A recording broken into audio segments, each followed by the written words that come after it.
What's going on, YouTube? Life is too short to not do what you love, and today we are going to do an oil painting sketch here.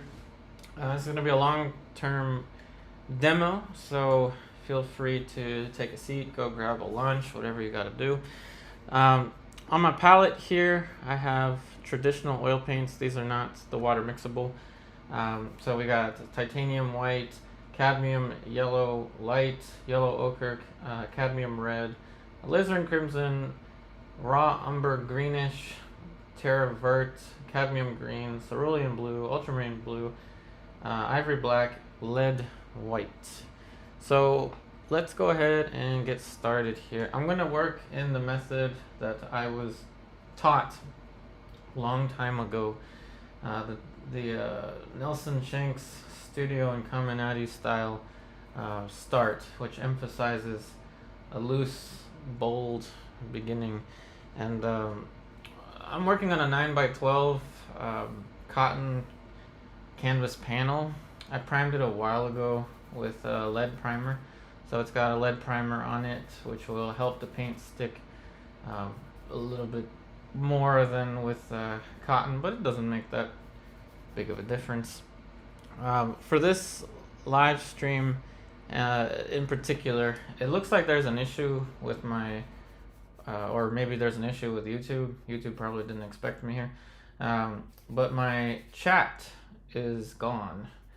I don't know what that is. If you're with me on Patreon, let me know if you see a chat box. We're gonna have maybe a few people from my Patreon here, so hopefully somebody will let me know what's going on. But anyway, I have established the perimeter of the head, and we're just working with raw umber. Here's the axes for the eyebrows, axes for the eyes, axes for the nose, mouth somewhere around this vicinity, concavity of the eye socket. I pretty much start like this almost all the time, and I emphasize that you try as much as you can to not deliberately measure. I know it can be very tempting to measure, like do a grid or whatever, and that's a little bit defeating. And if you start off with measuring, it's kind of like starting off with a crutch and trying to run a marathon. It's not going to work for you. It will work in the long term, but in that instance, you're more of a results-oriented painter, than you are a painter's painter, if you know what I mean. And I'll be a tad bit more strict than I was before. Like I said, this is a new type of painting journey for me, and it's taken me several years of YouTube and painting demonstrations to do this. Also, my online classes, my Patreon and all that stuff, I'm turning it into a more strict project-based academy style online class setup. So I will not be accepting images for my critiques or virtual classrooms that are projects aside from the online classes, unless you have completed a specific number of online class projects, and then I will determine you to be an apprentice. And in that case, those of you know who you are, I will be guiding you towards more professional gallery quality studio paintings. So helping you out not just with your painting, but with your career. And it is entirely possible, and I've seen it happen with my students, that they gather their own commissions and start to have their own following. And it's one of the happiest moments of really my entire teaching career to see that happen. But I've also seen a lot of painters, not just my students, but I've seen a lot of painters that they fall into this trap of painting, like what I'm doing here, painting a photo reference without any prior extensive study on the old masters or the classical techniques. And I've done my research. I've seen that I've been ridiculed by a lot of people here not directly but indirectly about my usage of the old master paintings, and that's fine. Go ahead, make fun of me, I don't care, because what I'm trying to do is share the truth of how you can level up your painting, level up your quality of life when it comes to art, because the fundamentals are everything. It really is everything, and I'm not trying to be as I'm a little more strict now. Like I want all of you to gain the most skills that you possibly can. Now, starting with the Nelson Shanks type approach, what I've done here is I interpret visual information and produce kind of a loose sketch. So the placement of the eyes, the nose, the mouth, all that stuff, using thin paint, burnt umber, and yes, she's wearing some kind of flower thing. And if you follow my Instagram, I actually did a drawing of this a couple days ago, and I posted it on there, kind of just messing around. So I'm gonna check my chat box once again, as this is a live stream, but I don't know what's going on. Like, I don't see any of you, and I have no clue why that is. And I'll show you what's going on. Any of you experts on YouTube, eventually you'll figure out whatever I did wrong, and you'll correct me. But well, we'll do that later. I don't think you're here for that. You're here for the painting. All right, so now that I've got the head somewhat guesstimated, my best guess as to where everything is going to fit, now I'm going to start to mix a skin tone that I'm going to use to flatten this out. I can use the same brush, or I can be a little more responsible and have a brush dedicated to the mixture. So since I'm going to cover a broad area, I don't need lead white, so I'm going to just use titanium white. So yellow ochre, cadmium red. Most skin tones are going to be some type of orangey color. And I know that a lot of you don't have access to or can't use oil paint, so my schedule will be as follows. Wednesdays, we will do oil painting. Thursdays, we will do acrylic. Fridays, we will do pastel or any kind of dry media like charcoal. Saturdays, I will upload pre-recorded videos for those of you that can't make the live streams. So there you have it. You're gonna see a lot of me these days, so don't worry about it if you can't use oil paint or you can't make it to the stream, or you would prefer to use a dry media like acrylic.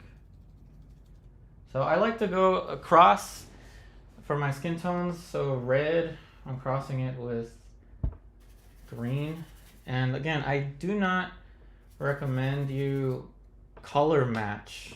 And as tempting as that is, what I'm doing here is I'm relying on my instinct as I look at the reference, and I'm doing the best that I can to paint this as if I'm working from a live model.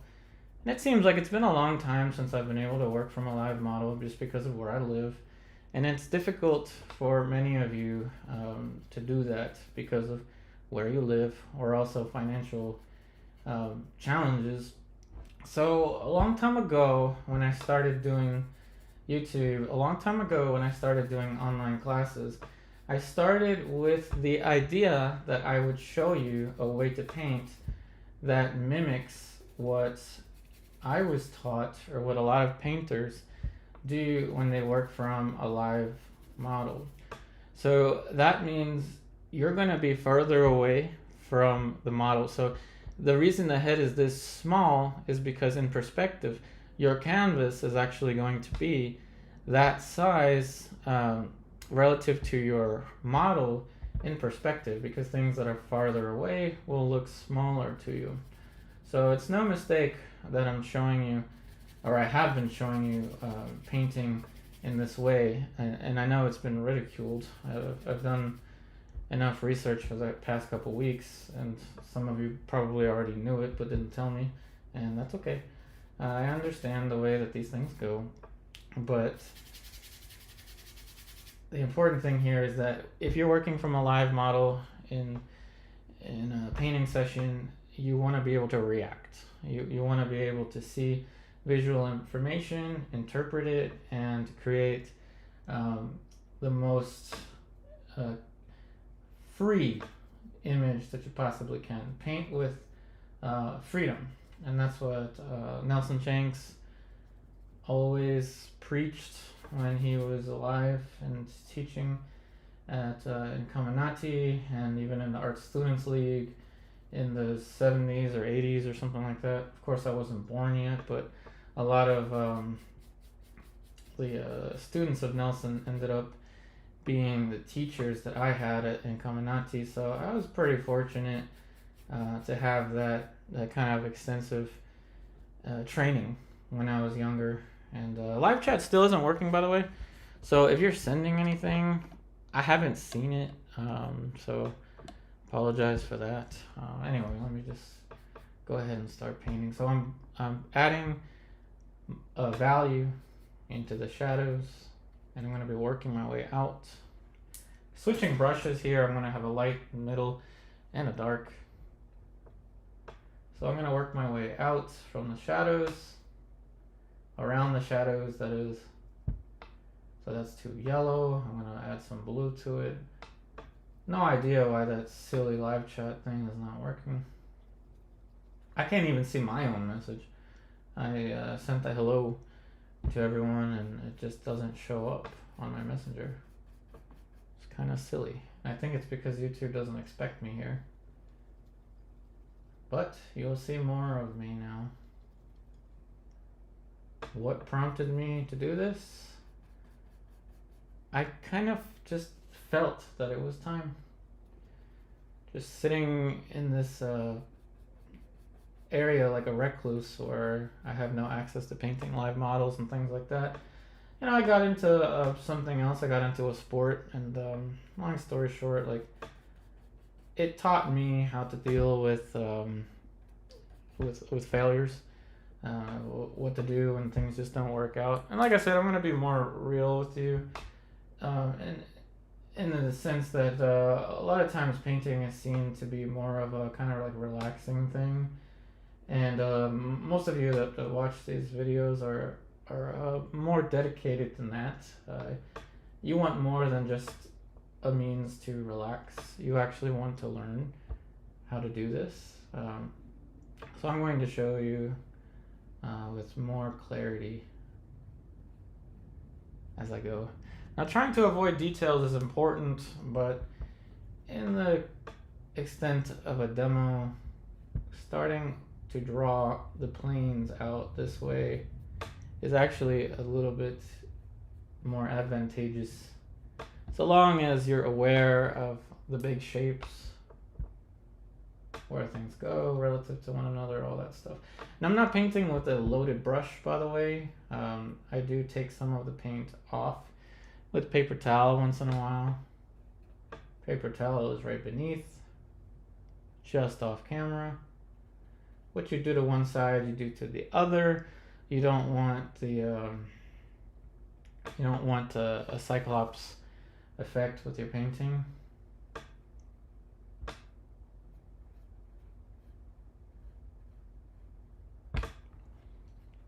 And I'm going strictly into the eyes and nose to begin with, and many of you know why that is. The main triangle.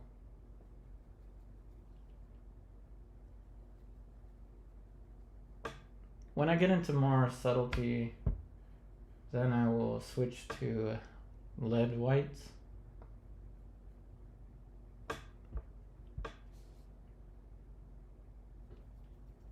Well, right now I'm just laying down the planes.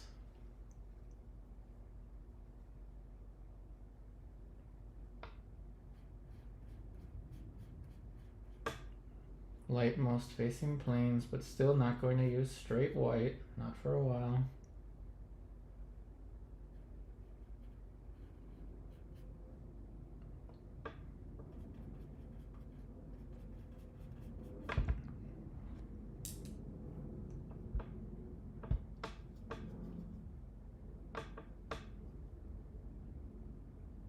So I'm going across between a pretty opaque blue, which is cerulean blue, and these more opaque colors like cadmium red, cadmium green.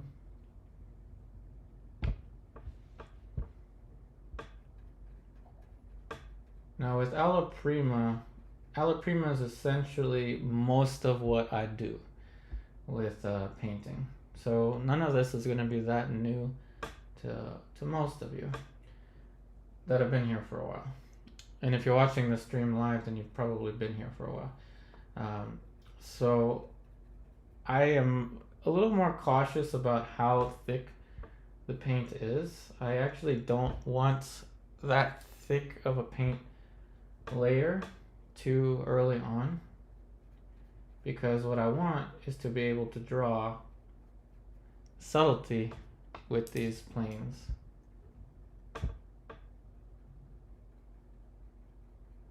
And if you look at a lot of Nelson Shanks, you'll see that you can see right through, added a touch of cadmium yellow there, you can actually see right through to the gray of the canvas. Areas like that, you can actually see right through. And who else did that? Oh, I don't know. Maybe somebody named Rembrandt. And the idea is to take this knowledge, not to copy, not to just do a copy and live your entire life doing copies, but to take it to studio painting level, gallery level, where you create paintings that you could submit into competition. And I will be doing that. I'll do videos about that also. I mean, I've been doing that for a while now, but I haven't really shared it with anyone. Only Instagram. So if you've been following me on Instagram, then you might know the kind of paintings I used to do back in like 2020, 2022, mainly 2020, 2019. All of this before I moved to Northern Virginia, one of the most artless places I've ever lived. And there is the Art Students League here, but I mean, to be honest, it's really just for people to go spend a lot of money to paint with so-called celebrity painters. And yeah, that's not what I'm after.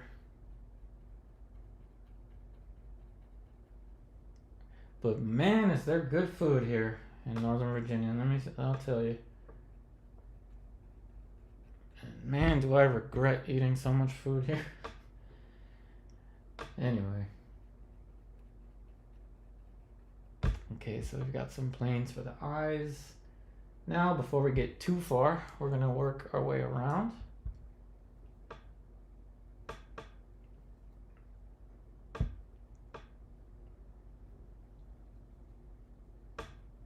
Working with big planes. So what we're doing is we're setting the stage for the subtlety. Everything we do sets the stage for the subtleties.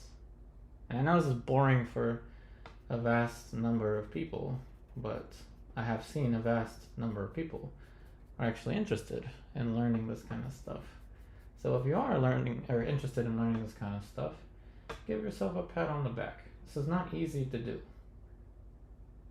It's not trendy either, so it's not the smartest thing for a content creator, but I want to show you how I paint. And I just want you to see the results for yourself.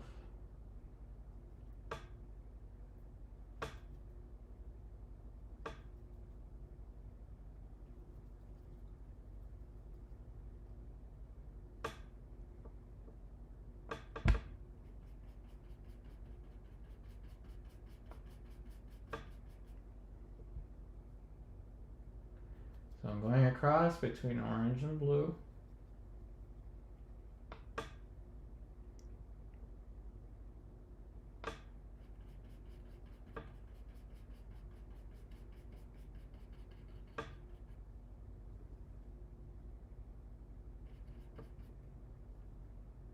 Now as you see, a string of values start to emerge from light all the way to dark. I didn't invent that, that just was something that painters have been doing for a long time.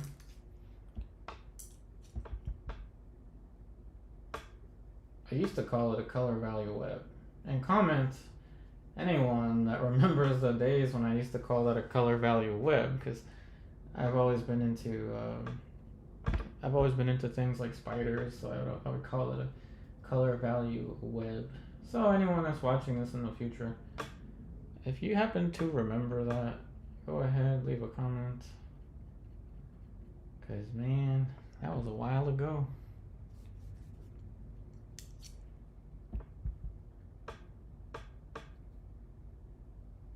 And the goal here is simple. Interpret visual information and create a painting based on your own visual interpretation. Just like that pre-recorded video that I uploaded last week. Paint your visual experience. Stop thinking that this is just a copy of what you're seeing. And no, AI can't do this. Because what they do is they take basically a bunch of algorithms that calculate what people, artists, say Rembrandt, how they painted, and they don't really come up with anything new. They just create the imagery based on what the patterns are that they saw. Yes, technically it is a new Rembrandt if they upload that, but it's not a new Rembrandt. They couldn't see the way Rembrandt saw or anything like that. So don't get caught up in that. And yes, that'll probably be a time. I'm gonna add some medium now. I'm using Neo McGilp, again a medium that I've used for a long time, and it's a petroleum based medium, so again not a surprise to those of you that have been here for a while, but I'm using it to thin out the paint but also add a tad bit of gloss, and the gloss helps the darks appear darker, which is not something that is immediately available in acrylic. So in acrylic, I think it's actually easier, at least for me, to work with a white surface as opposed to tone. So tomorrow, when I use acrylic, you'll see that I'll work on a white canvas, not a toned. Then with pastel, the toned surface would be easier. But we could do anything. These fundamentals are universal no matter what medium you use.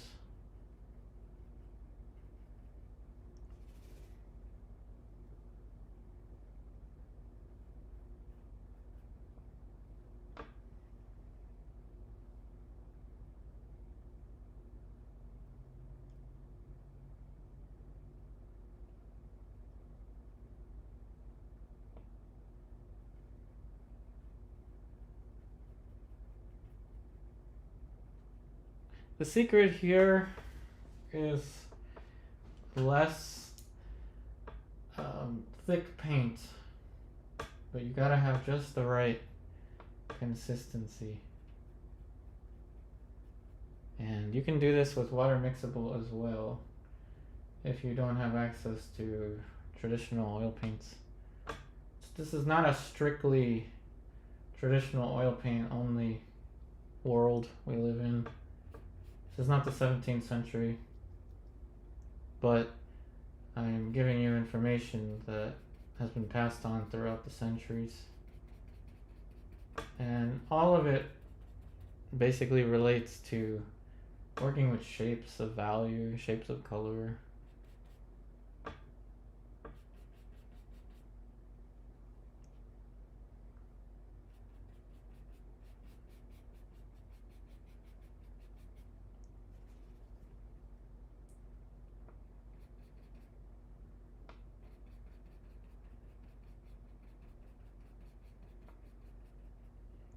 And feel free to play this video over and over again.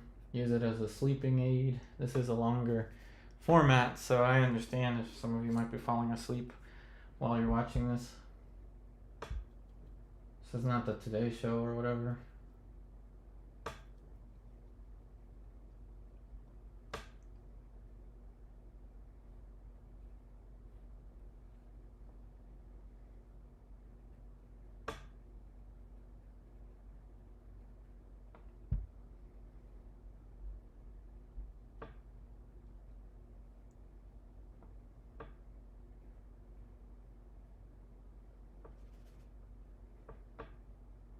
cadmium red's trying to run away.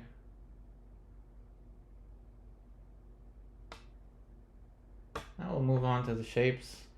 Say around the lips first, then we'll paint the lips in.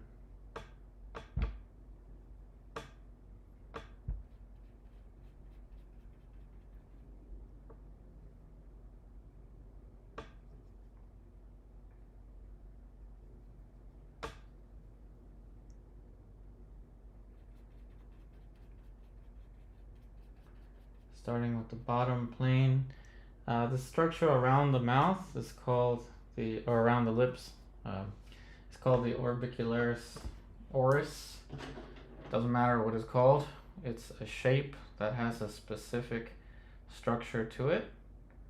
Like in the video that I uploaded before, there's really two things that you need to memorize. And just like you memorize stuff in school, this is no different. You must memorize the generic plane head, and you must be able to draw that plane head in all different kinds of perspectives that you can imagine. Then you must memorize the generic sphere, and be able to draw it, paint it from your imagination in all different kinds of perspectives. And when you can do that, then you can interpret what you're seeing in front of you in terms of planes and three-dimensional space. But of course in my classes we go over all that. And like I said, I'm going to have a semester style approach. Semester is going to be repeating every couple months. So students will be able to complete projects, specific projects, in sequential order. So starting with the simplest of the simple and then building you up. And actually this model is the model for, not the same reference, but the same person, for the earliest projects. And then of course you have options, you have different references, but I picked them out for you because like I said, if you spend a lot of time just painting from pictures, and if you only paint from pictures, can you improve? No, you can't. And it's because you need to be guided through educated minds, and not just me. There's tons of people out there, and make sure to check your references. Don't just paint with someone just because you like their paintings, but check their teachers. Who were their teachers? I've got a whole list of teachers that I was fortunate enough to spend time with. John DeMartin, Robin Fry, Paulden Hamilton. Go ahead, interview me all you want. I may not be the best painter here on YouTube. I may not even be the top 20 best painters here on YouTube anymore since the pandemic. But I have, I think, probably the best teaching out of the top 10%. I've had the best teachers out of maybe the top 10%. And some of you that have, and now I'm able to paint the lips because I have the structure around the orbicularis oris. So some of you that have studied something else before, like math, music, science, pool, say billiards. I rarely find any other billiards players here, but you'll understand what I'm saying. It's not so much how well your teacher paints or how well your teacher shoots pool, but it's the information that they're giving you in the right order that they're giving it to you. That's what sets one school of training apart from another.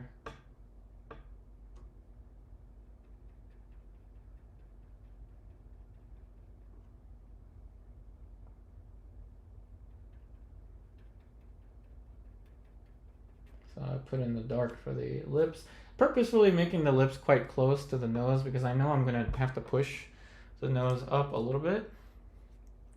So giving myself room to do that. A little bit of cadmium yellow, titanium white,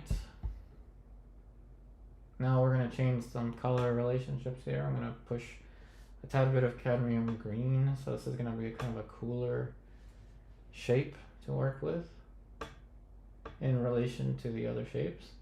So like I said, do not color match paint shapes of color in relation to other shapes of color. And if you can do this, paint colors in relation to one another, then you start to achieve more of the light effect, the effect of light. But not only that, you gain more depth into your painting. That there is all kinds of depth that you can get from just value. But if you can learn to work with color too, it just makes you that much stronger. And I cannot express how grateful I am, how proud I am of my students for all the years that has gone by, all the videos that I've uploaded for Patreon, and to have seen my students that actually stuck with the classes, not just painted their own pictures, stuck with the classes, how far they've gone. Some of them even with their own commissions now. They don't need me. I haven't even heard from them in so long, and I'm happy about that. I'm happy that they found their own market, their own place. And that's always evolving too. Man, that makes me one of the happiest people in the world to know that. Even if I never become a big time successful artist myself, just being able to see my students starting from nothing evolve and grow is just so rewarding.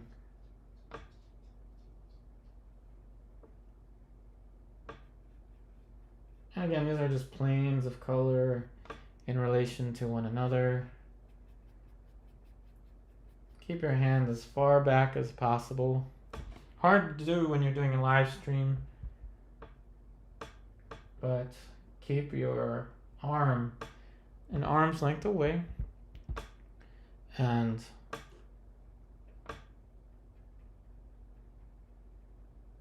try to keep the canvas as level as possible to your head, so basically 90 degrees.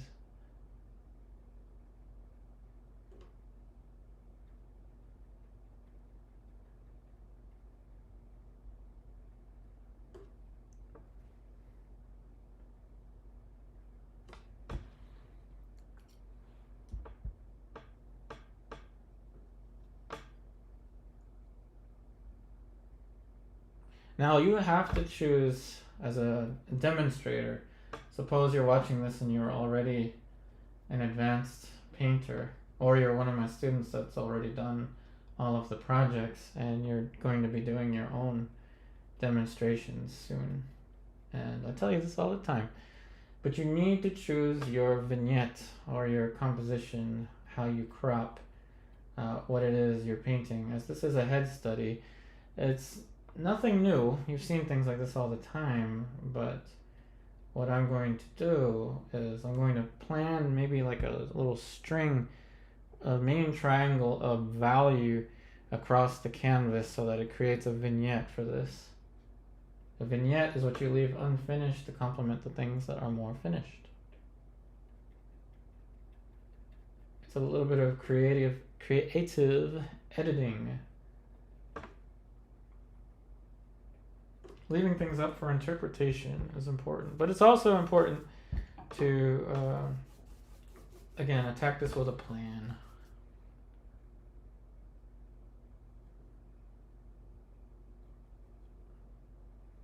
So to all my advanced painters out there, have a composition in mind of how you're going to crop your demo. For all of my painters that are just beginning, what this means is exactly the same. Think about how you want the picture to read from a distance.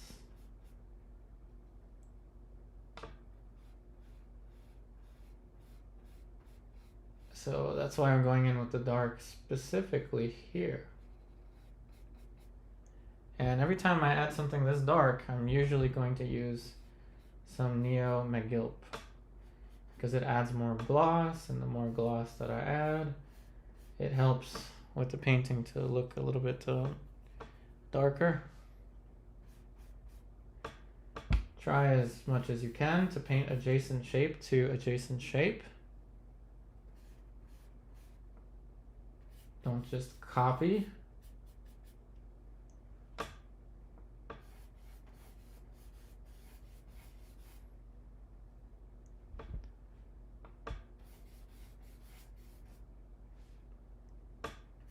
Now we're gonna have to choose, is the background gonna be darker than the hair, or the hair gonna be darker than the background? It's as simple as that.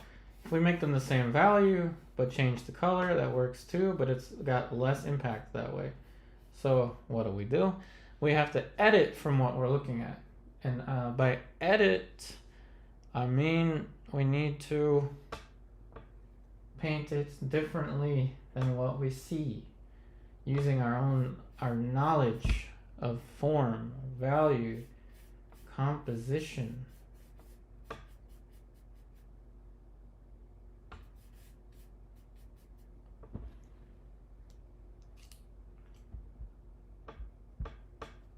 Adding a little green, Terra Vert, which is basically sap green, just different name. Might even be an entirely different paint, but to me it's pretty much just like sap green, a little bit of cadmium green.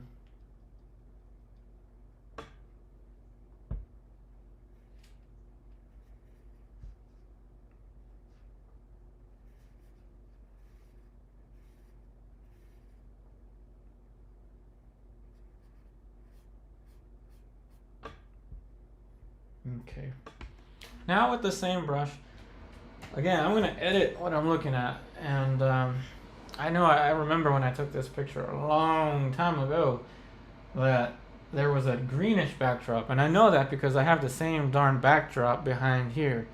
So I'm gonna go in with cadmium green and black,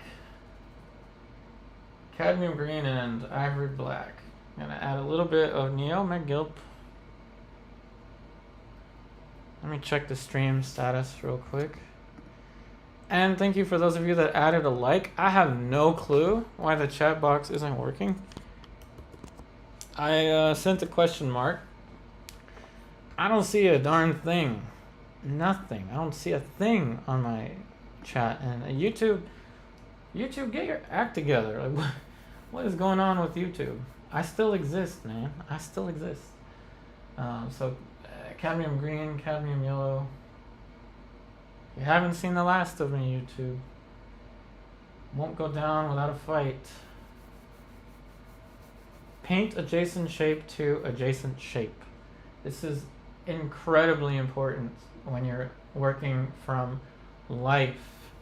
When you move your eye from one area to another, say I'm looking here, and then I look here, and then I look here. When you move your eye, your attention from one section to another, your vision actually goes blank. And I learned this from playing billiards, is that your vision goes blank. So when you're moving your eye from here to here, you blank from here to here, but it's still a smooth, streamline, kind of like animation. But if you go from here to here, which I may do later on, but at least starting out, if you go from here to here, you've got all this distance of blank. Think about your vignette now. So I'm going to have to crop this in a way that is, let's just say it, it's marketable. I'm going to try to sell this thing. One of you watching this might actually own this if you're watching this in the distant future. Shout out to you and all your friends if you're sitting there watching this with the painting by your couch. I'm leaving some of the top there with the tone of the canvas just for now to experiment. Again, it's a vignette. Gotta be specific in a vague way. You gotta be vaguely specific. So So that's my vignette. Always have something for the neck. Don't just chop the head off. Even if you don't like the model, as tempting as it is, do not chop the head off. Adjacent shape to adjacent shape here. See that?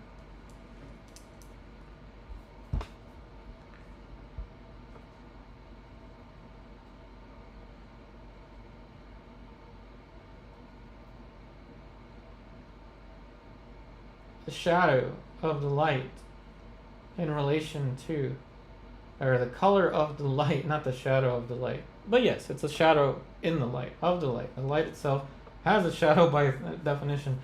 Anyway, the color of the light with respect to the color of the shadow. These are things that you're not going to learn specifically from painting a photo reference, but here's what you can do.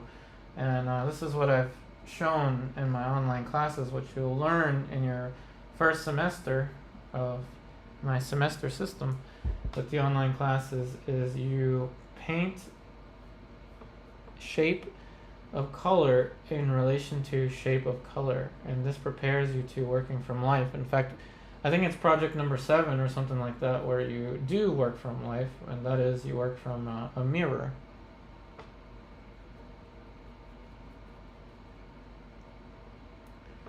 Color of the light in relation to the color of the shadow. Each plane change is a color change.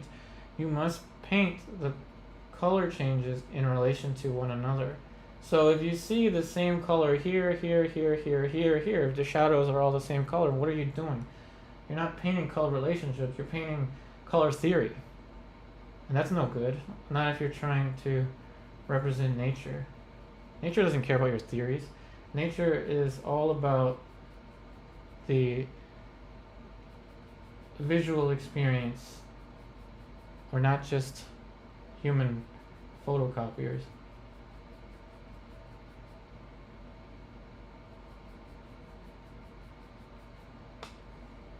And obviously from a more scientific standpoint, things in the natural world do have a specific light wavelength, and we're not scientists in the sense that we're going to replicate that wavelength. If something important happens in science, in astronomy, they're not going to say, hey, let's go ahead and call our neighborhood, our local neighborhood representational realist painter to show the truth about our new findings about the Milky Way galaxy and the supermassive black hole that everything orbits around. Are you kidding me? They're not going to call a representational painter to show the results of whatever theory they're trying to do. And a lot of people say that photography ruined painting, and it didn't. It just changed the way that painting is going to function in society. This is taking your visual experience, expressing it in a higher level.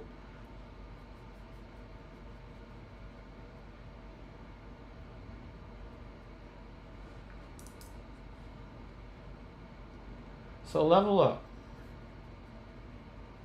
Don't just paint something for the sake of, I just want to pass the time. No, you can do better than that. I know you can.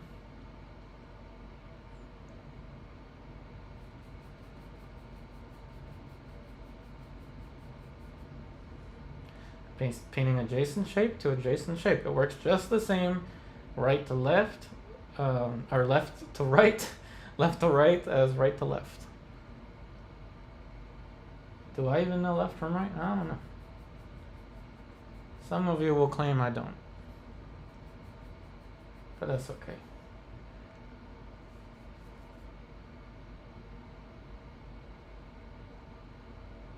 And now that I'm about to add some more dark,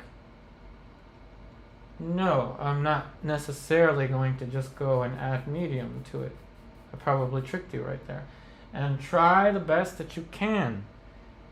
And this may be subjective, and some of you may not care. Maybe none of you will care. But at least I put the information out there. Try the best that you can to be free. Don't be overly systematic. And yes, there are systematic things that we're looking for, right? Light and shadow, planes, all that stuff. But do not follow a recipe. Why on earth would you follow a recipe if you're trying to paint your visual experience? You're wasting your time if you're going to go and follow a recipe. What color did I use to make this color? Yes, I can answer it for you. Well, I can say, yeah, it was a little bit of yellow ochre, black, white, burnt sienna white, ultramarine blue. But why? Paint your visual experience. If you paint a color that's different than mine, you're painting your visual experience. Period. Forget about the stupid recipe. And I have to say it that way because I've seen it happen way too often, and it really is something that I need to address. Is forget about what color does it take to make this. Who cares? That's not what it's about. And yes, I'll start to be here on these live streams more frequently, so if you don't like what I'm saying, then you could sign out. But I'm telling you the truth here, as from what I was taught, and truth is relative, obviously, but in my opinion, painting your visual truth, painting your own visual experience involves liberating yourself from the recipe. It's that simple. Get away from that recipe thinking. Paint without thinking about it. You want to get to a point, you think I'm thinking about this? The only thing I was thinking about was the cropping. Okay? The only thing I was thinking about was the cropping. I don't give a darn about the, I don't know, let's use a little bit of lead now just because we can. I don't give a darn about like what color did I just use to make this. And wow, that's such a beautiful color. How did you make it? How can I make that same color? And we all fall into these traps. We all fall into these traps. And you know what it is? It's really, really, really good marketing. Really good marketing. And I'm terrible at marketing. So that's why you know you're going to get the truth from me. Okay, so now again, following along with the vignette, how am I going to vignette this? I don't care about that super finish here. I don't care. It's not impressive to me. It doesn't matter. And I'm going to teach it to you. I'm going to show it to you over time as a student. You're not going to learn it from one painting demo, and it's not going to happen. What you're going to see is me paint something, and you're probably going to try to copy it, and then it's not going to work, and then you're going to wonder why it's not working, and it's because you need to have the fundamentals. This is purely for entertainment purposes with a slight bit of education involved. Okay? Did I just add green to the skin tone? Yes. Why did I add green to the skin tone? I don't know. I just felt that way. And I want you to get to that point. Somebody asks you, why did you add cerulean blue to the edge of the cheekbone? I don't know. Who knows? It just kind of happened. Whether it works or not, who cares? What matters is you paint your truth. You're free. You obtain freedom.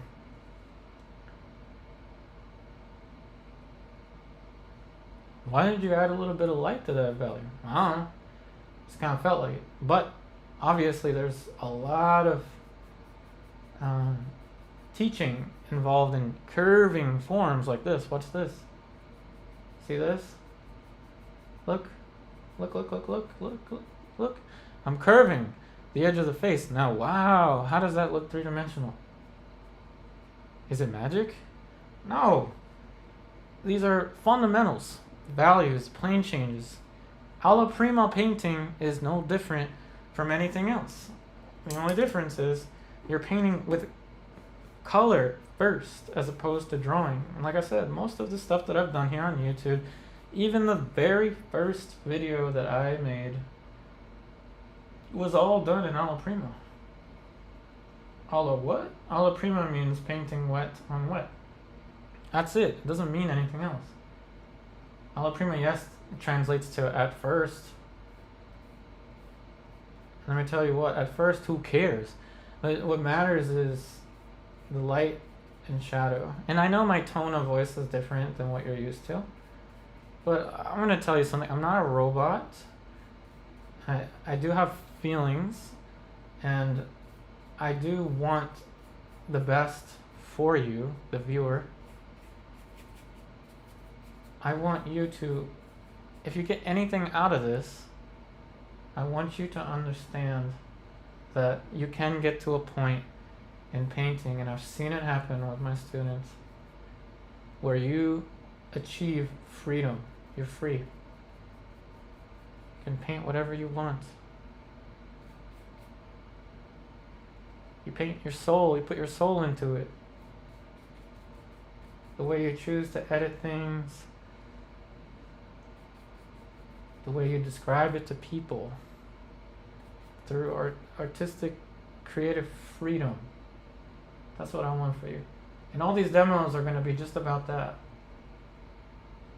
I'm not going to be telling you, here's the secret formula, the 5 things you need to know to improve your painting. No, there's no 5 things you need to know. There's tons of things you need to know. That's just good marketing. So be aware of good marketing. Be aware of it. Don't fall for it. Sure, watch the videos, do what they say, and you will achieve the same look of what they're doing. But once again, it's a recipe. Beware of the recipe. Learn the fundamentals. Embrace the fundamentals. Be one with the fundamentals. I'm just going too far there. Maybe, hopefully you get to what I'm trying to tell you. And it's awfully scary for me. This is probably one of the scariest live streams I've done in a while. Let's mix lead and the cadmium together. It's one of the scariest live streams I've had to do. And a little bit of petroleum medium here. But it's one of the scariest live streams I've had to do because I've got so much to say to you. And I don't want to just keep painting the same head over and over again. I don't want to tippy-toe around really good marketing. You know, I'm not here to make you feel better. I'm here to educate you. I'm here to tell you the truth about alla prima painting and any kind of painting you want to do. That's why tomorrow we're going to do acrylic, and we're going to do the same thing. Same darn thing with acrylic, except it's not going to be a wet layer resting on top of another wet layer.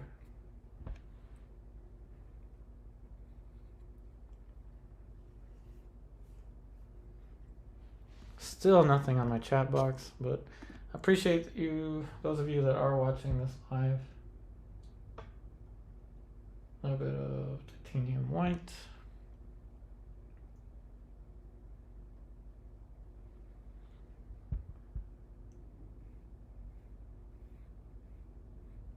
All that said, I've already spoken my truth. At this point, I'm kind of dizzy, but I want you to know my reasons for being here.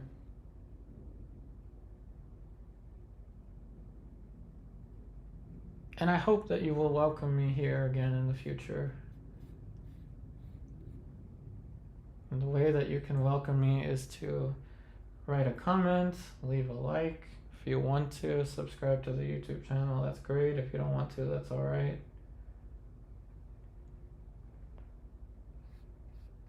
But it would be really nice to hear from you. Just because I'm a tad bit more strict, or I guess a lot more strict than I once was, doesn't change the fact that I generally do care, and I want the best for the art world. You are the future.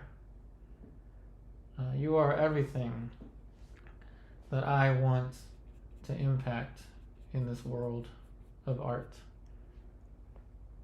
You're important to me, so don't be afraid to say something, to message me. Even if you want to tell me my drawing's horrible.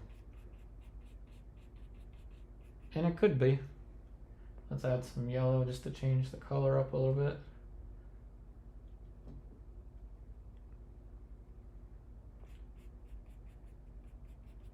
And back to the painting itself, I mean, the gray really helps to push the warmth of these pinks, but also the skin colors. And it helps to have kind of like a pinkish contrast to the warmth of the skin tones in conjunction with that greenish background.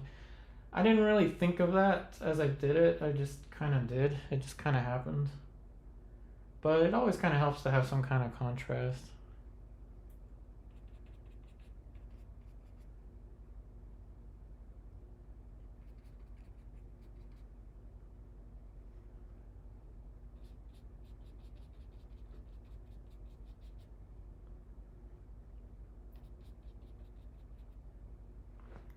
Okay, so before we go any further, as this is going to be a longer format live stream, I am going to take a break, but I'm going to take a break and leave you with a video that I've created for you. Those of you that are watching this live, I'm just going to stand up and stretch and probably just walk around a little bit. I'll take a break every hour or so. So right now we just passed the hour, so I'm going to take a break for like 5 minutes. And then when I come back, I'm going to see if I can get that live stream to start working again. I mean, the live chat. For some reason, the chat's not working. But who knows? Anyway, I will be back in a couple of minutes, and I will leave you with Hugo when he was 5 months old.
Okay, I'm back. So I just needed to stand up and move around. I wrote another comment on the chat, and it looks like it's still not working.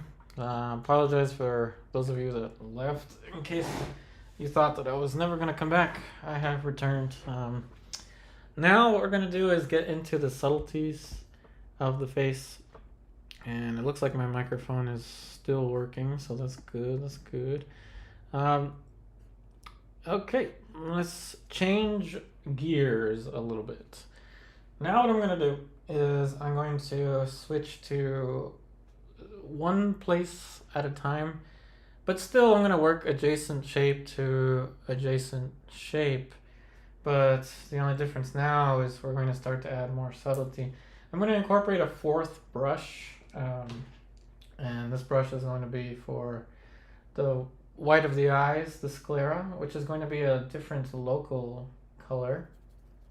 So we want to have a big enough palette that we can have different sections of the palette for different things.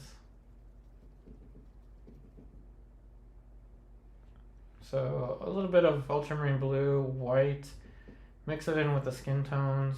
Again, beware of recipes, but something like the sclera, yeah, you kind of want to be a little bit more cautious with what colors. You don't want to make their eyes, say, yellow or too red, because if you do that, it's going to look like they ate a Carolina Reaper. So you don't want to do that, and you don't want to eat a Carolina Reaper whole. Why do I have Carolina Reapers? You're going to have to ask me on Patreon. Alright, so I'm going to add the grayish white. This is the part of the stream where it's going to slow down. Some of you are going to be extremely bored and you're going to leave and you're going to go watch The Simpsons. And that's alright. I highly recommend Futurama. That was my favorite growing up. As Bender would always say, I'm back, baby. And I am back.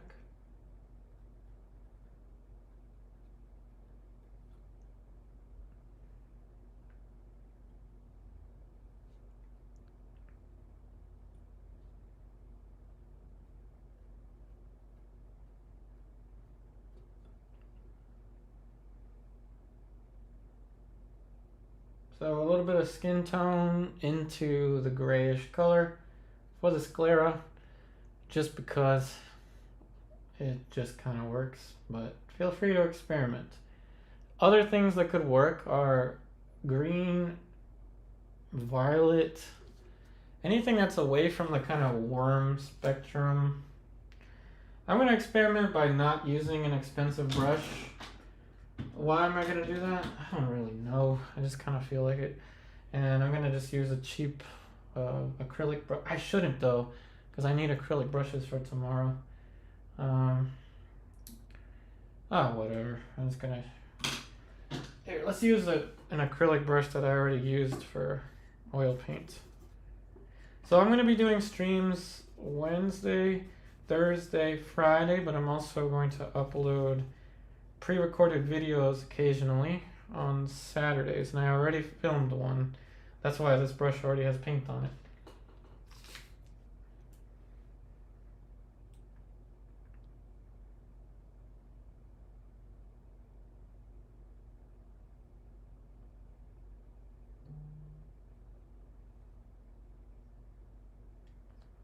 Now here's where I usually use a a bristle and not a synthetic.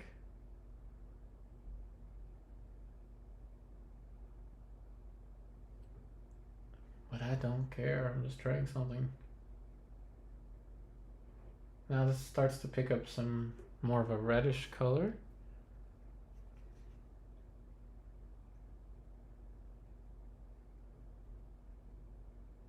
And I want to add a little bit of gloss. So we're going to use some Neo Megilp.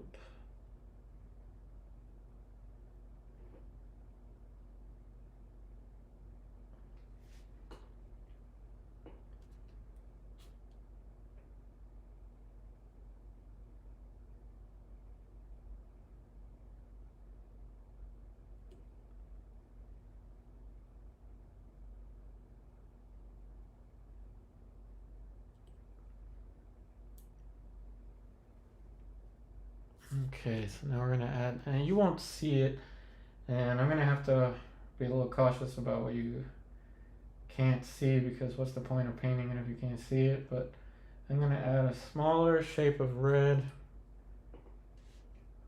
for the tear duct. And I remember my teacher Paulson getting on my case about not painting this part. I almost always just kind of edit it out. I was always so influenced by Sargent that I would just try to paint the least amount of detail. When the fine mounted sergeant actually did paint that, he just made it look like he didn't.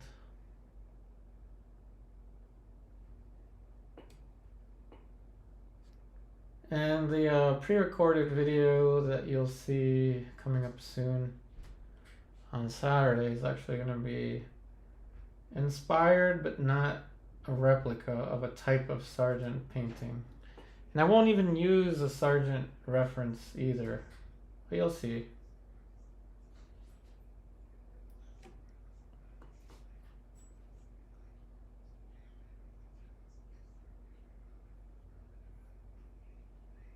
See how I'm going across from one puddle to the next?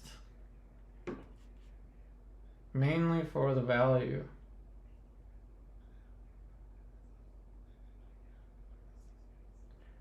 When you get into form modeling like this, and yes, I am quoting my own YouTube video from last week.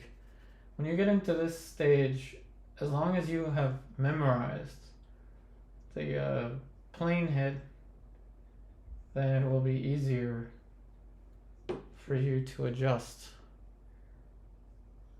for the likeness of your model. I'm not saying that's the end goal. If your end goal is a likeness of the model, then just take a picture.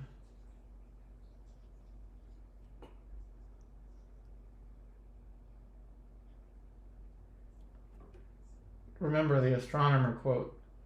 The astronomer thing that I said. Saying or whatever. Whenever there's a new finding in science, whenever there's a need for an exact or as exacting as possible image, no one's ever gonna ask your neighborhood representational painter.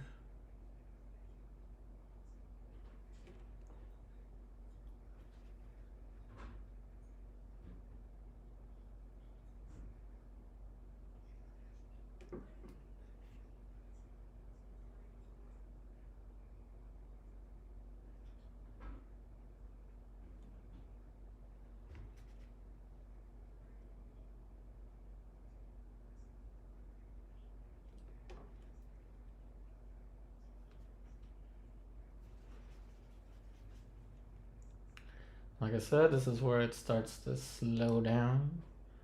So feel free to put on some classical music, have a cup of tea, do whatever you gotta do. If you're going to bed, I guess my voice will be kind of like a lullaby for you. Count your sheep. Think about nothing other than total relaxation. You don't need to worry about your work day tomorrow. Stop thinking about work. Relax. Enjoy the peace and quiet. Or I guess my voice. And just drift off into sleep.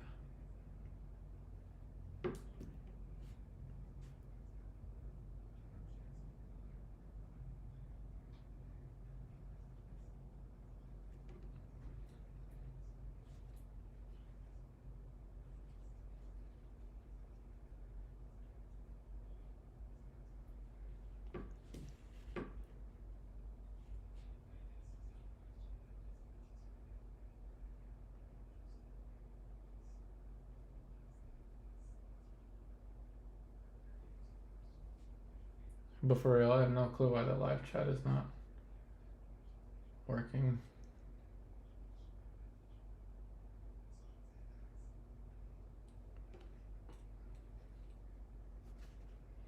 And this is with a cheap brush. Cheap brush that came in a set of however many brushes from Michaels. No, I'm not sponsored by anyone. At this point, I don't even wish I was, to be honest. I'm just glad to be able to show you that this actually works. Oh, and I need more body to the paint. So I'll use lead.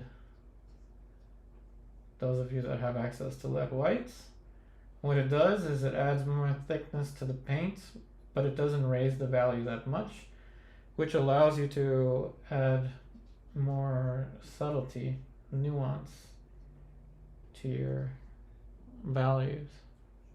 It can be accomplished without lead. It just takes a little bit more care, more careful touch.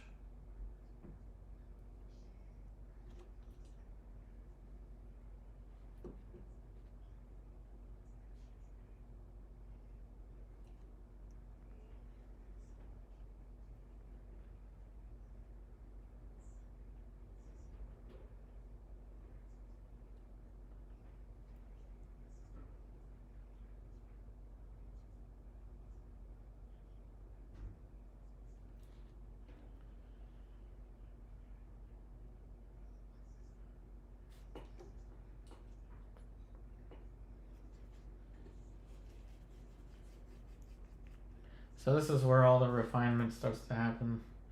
From one adjacent shape to another. Notice I'm not leaping from here to here or from here to here.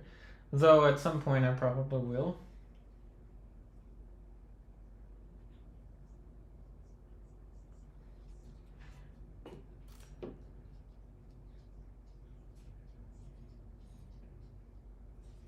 You know, this is the point where I'll usually ask for anyone in the audience to write where in the world are you watching this from. As usually around this time in the stream, pretty much just about this time actually, people start to leave. So those of you that are more dedicated, that are interested in painting, being free and painting, where in the world are you watching this from? And I know that the chat isn't working, so I guess just write a comment. And I'm assuming it'll show up when the video is free for the public to watch.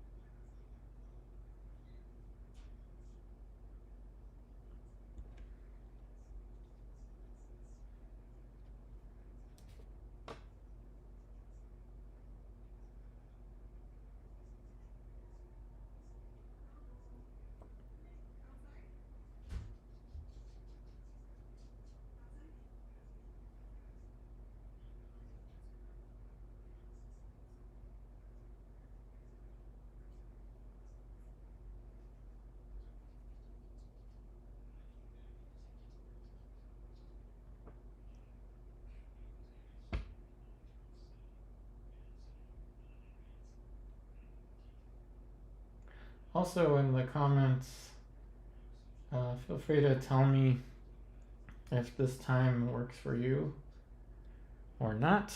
I'm trying to come up with a time that's somewhat afternoonish for us, morning for the West Coast, and then maybe late night kind of for Europe or Philippines or something like that.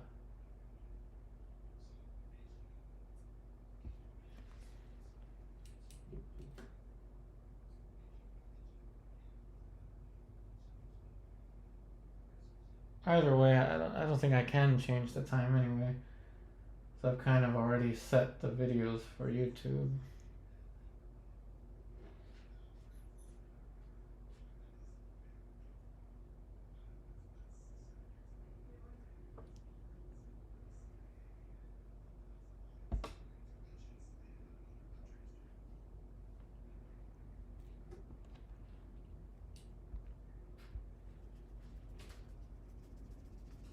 Let me check something again.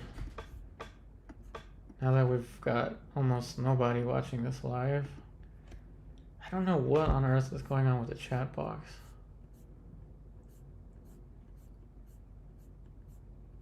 Let's see if it was my fault. Go to chat.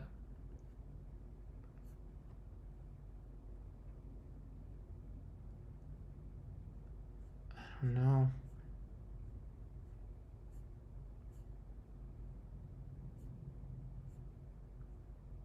I don't know what it is, to be honest.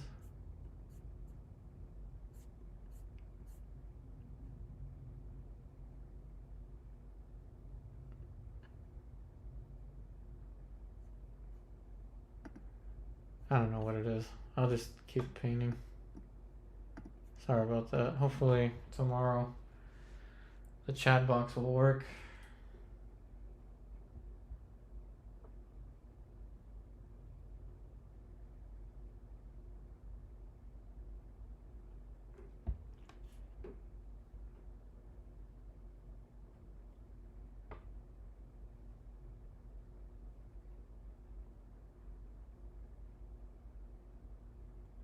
So we're subdividing larger shapes into smaller shapes here.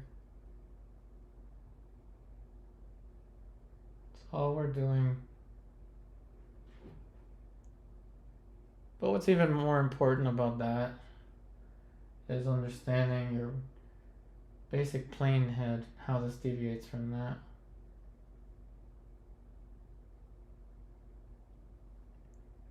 How does this image deviate? The plane head I usually paint has a rounder nose than this. So I'm kind of thinking about it like that. More of a round nose.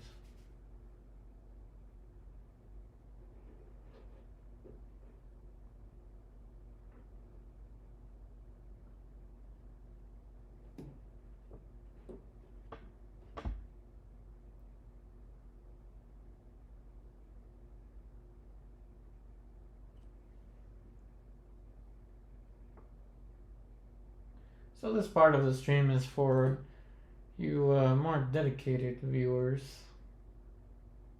that are wondering how to make the thing look more realistic. And I do mean the thing. Try the most that you can to not think portrait when you paint a portrait. It's one of the number one things that, and I'm not going to say that there is the 5 most important things you got to do, because I'm not very good at marketing, which is good for you. But one of the most important things is being able to subdivide your shapes into small, manageable tasks. Don't just take it all on at once.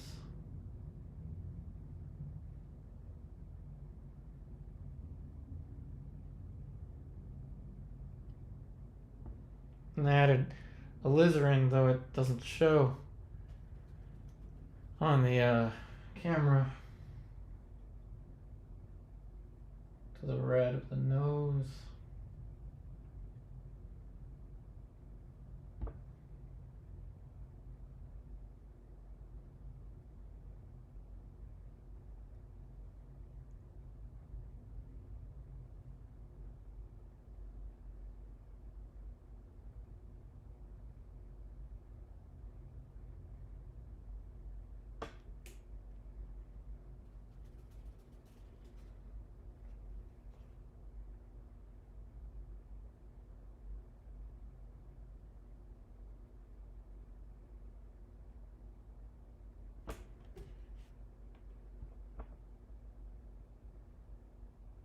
If you know your generic sphere, so I'm using my knowledge of the generic sphere to interpret what I'm looking at. Yet I'm still using color to describe the change from one plane to the next.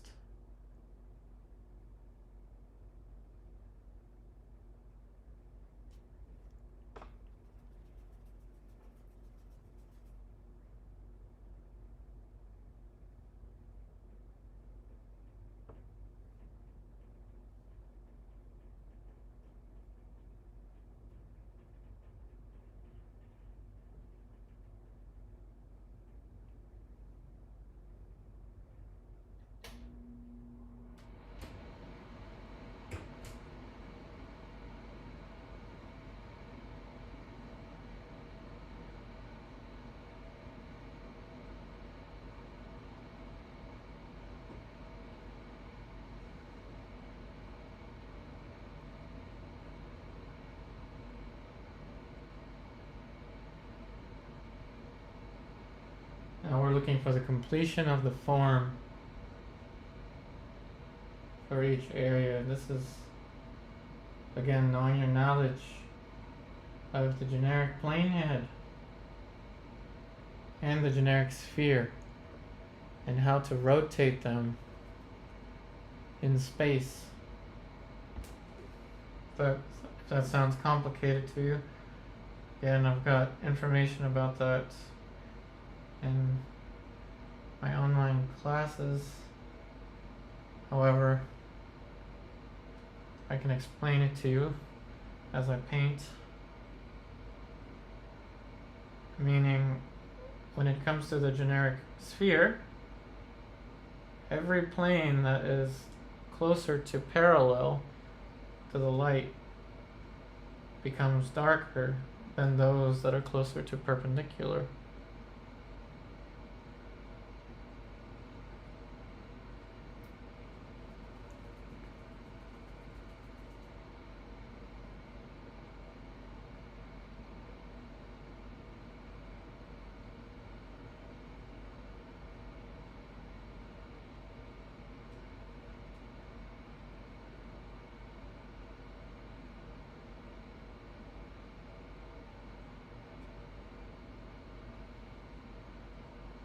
The more realistic this becomes, the more noticeable the differences between the reference and the painting.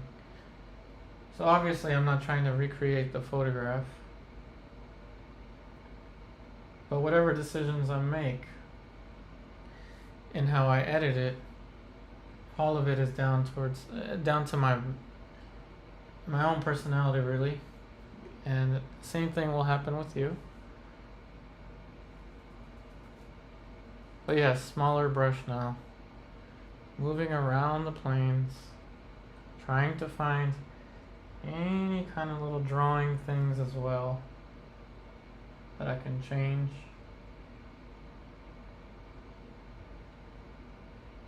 And as my words per minute starts to decline, as the number of you watching this starts to decline, those of you that are watching this to fall asleep, think about counting sheep. Think about planes in the light, planes in the shadow. Now you're not thinking about counting sheep anymore. You're thinking about counting planes. How does this one plane look in relation to the other? What angle does it have? But don't be that analytical. You're not a human photocopier. Why would you be?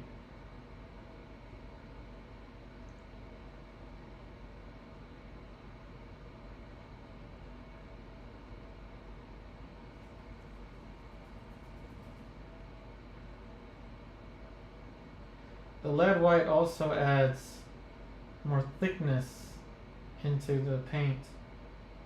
Again, you don't need it. It's not necessary, but it adds a cool effect.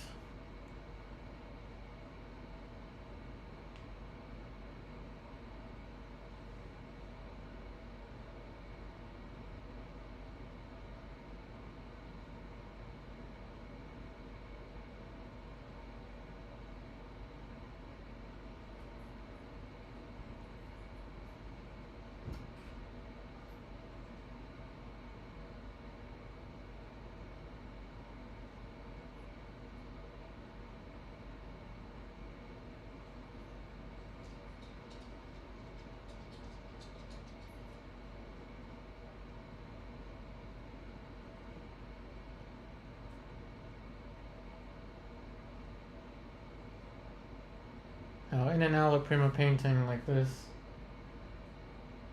try as much as you can, and I gotta, I guess, specify ALLA PRIMA oil painting.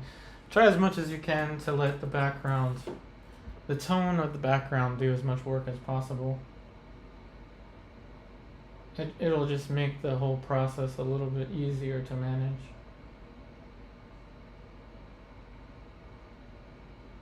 Because let's face it, this is complicated. This is not pouring acrylic paint into a little cup and moving the palette knife around and making it look all cool.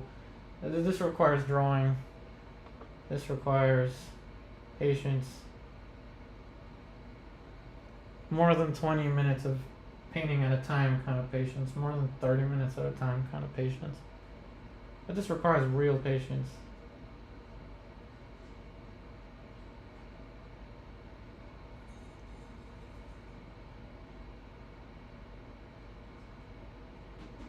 And I'll show you how to do this with acrylic too. Yes, this can be done with acrylic, just not in the same way. And yes, this can be done with pastel, just not in the same way.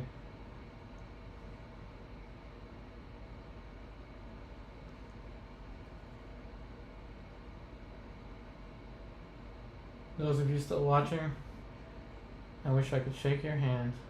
Thank you. Of course, there is a chance that no one's watching, but that's okay too.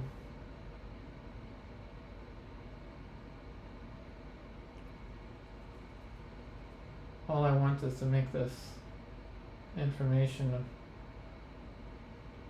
available for you. And frankly, I just miss painting. I didn't paint as much as I wanted to the past 2 years. After moving away from my home state.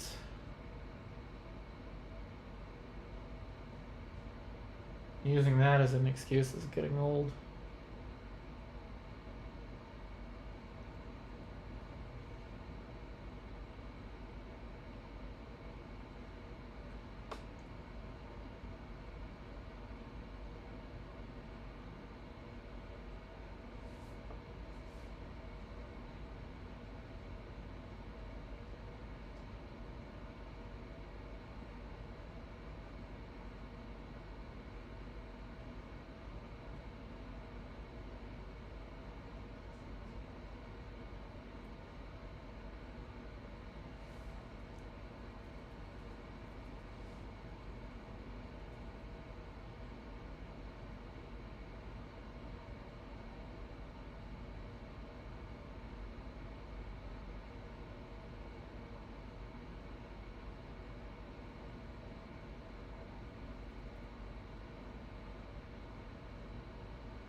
And again, if you're using this video as a sleeping aid, think of the color of the light in relation to the color of the shadow.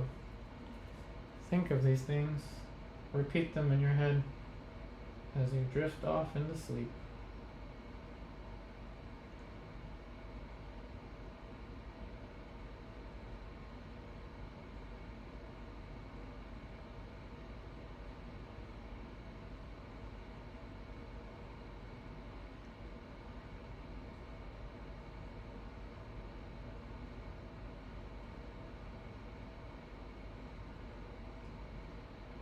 And those of you that don't have access to oil paint and can only use acrylic paint, again, this is totally possible with acrylic paint. More than possible.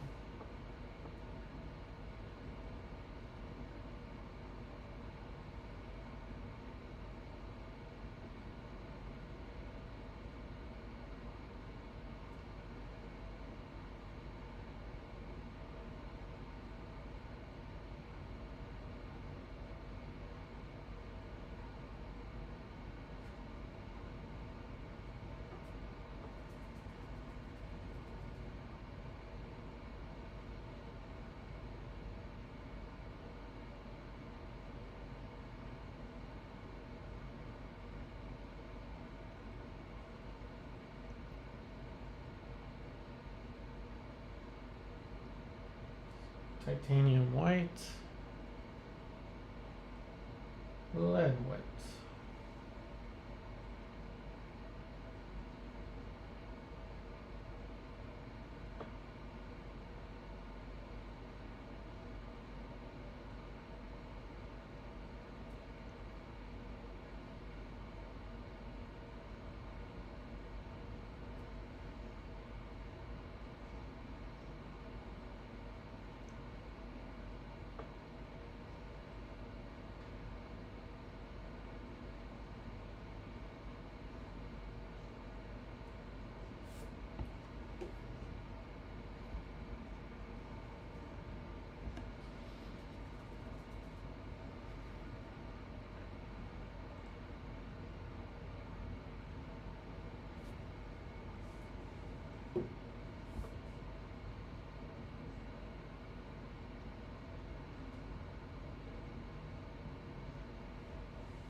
Again, think about planes and the color and the values, all these fundamentals. Repeat it to yourself. Every plane change is a color change. Every color, every value that gets darker because it's closer to parallel. Lighter, closer to perpendicular. Repeat these things in your head.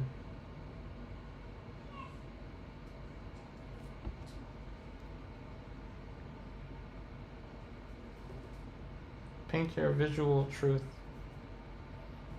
Don't get caught up in good marketing. Don't get caught up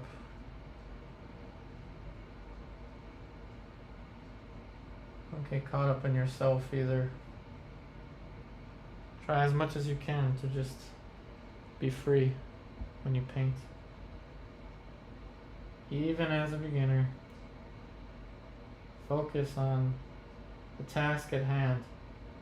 Through repetition, each task becomes more and more automatic.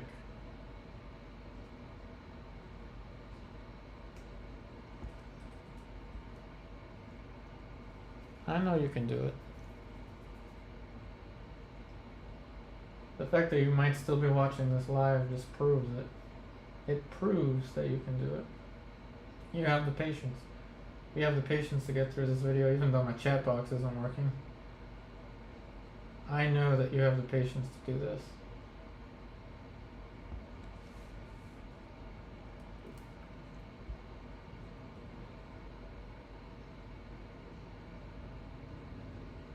The only limitations that you have are the ones that you set for yourself. It's that simple. See that? Every plane change, color change. Repeat it to yourself. Every plane change is a color change. Paint the color of the light in relation to the color of the shadow. Darker, closer to parallel. Lighter, closer to perpendicular. Repeat these things.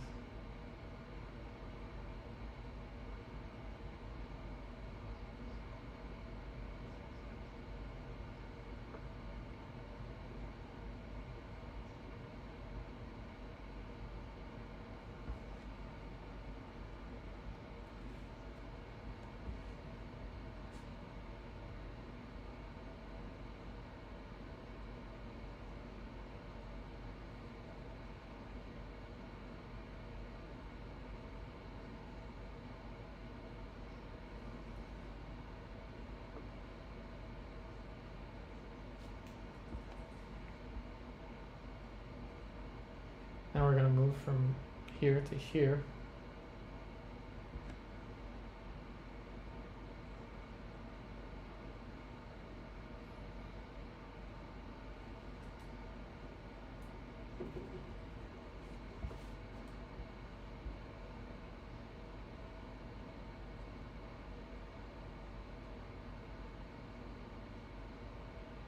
Trying as much as I can to leave the tone of the canvas wherever I can.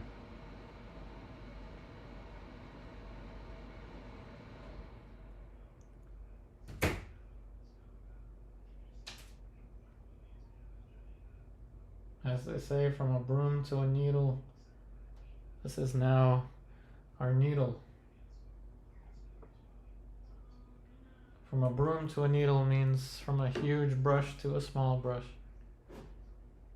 And yes, I skipped that part where I could have used, say, I don't know, something like this, and then moved on to something like this. But it's all relative. I used something like this, and then moved on to something like this. It's all relative.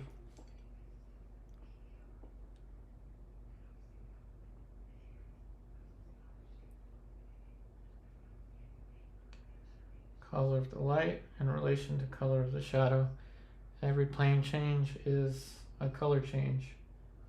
Darker, closer to parallel. Lighter, closer to perpendicular.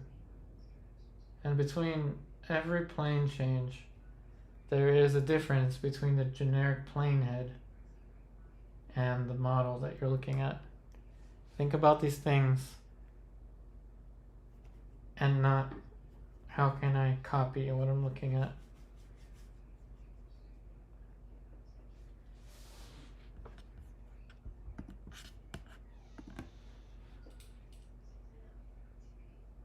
But there are about 16 of you watching this live.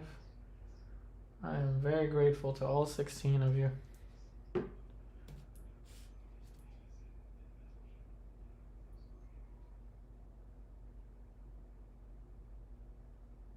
Although the chances are there might be 16 robots trying to spam me at the moment, but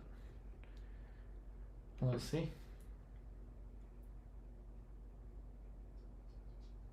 Either way, I know you weren't expecting me today, but as we continue with this schedule, hopefully you'll be able to adjust.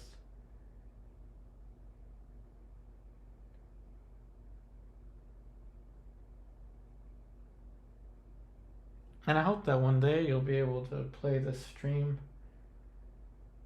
as you're drifting off to sleep or working on your own paintings, maybe doing some laundry around the house. Whatever you're doing, hopefully I can make that part of your day a little better. In the beginning, it's always more energetic, really.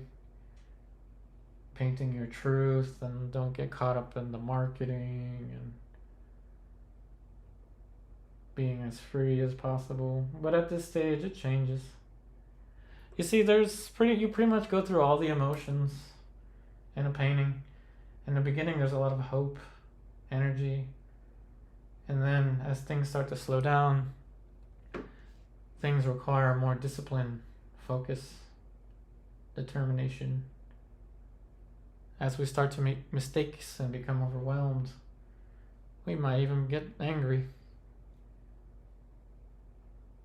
Then we overcome whatever mistakes we made. Then we're filled with hope again, only to be let down by another mistake. And I'm telling you, these things just happen.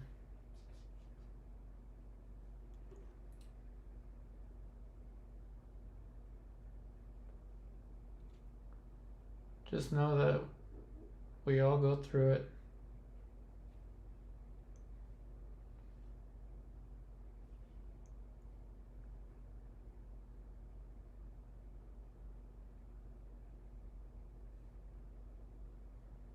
Now, as you see, this is not just another human head portrayed in paint.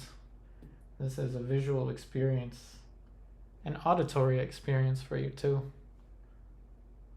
Assuming my microphone works, because I have no clue if it's working. So hopefully it is working. If not, I'm just talking to myself.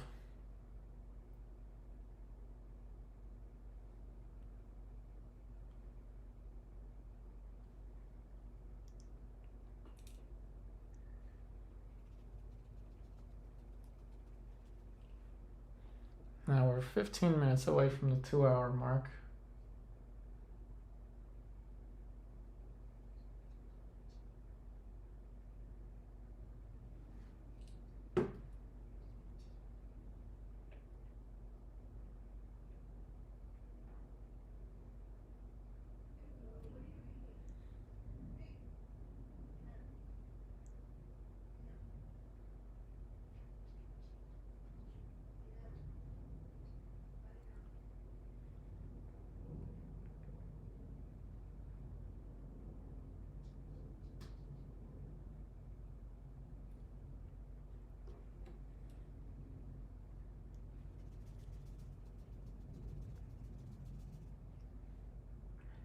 And at this stage in the painting, you gotta remain focused. But take a break every 20 minutes, every 30 minutes. In my case, every hour.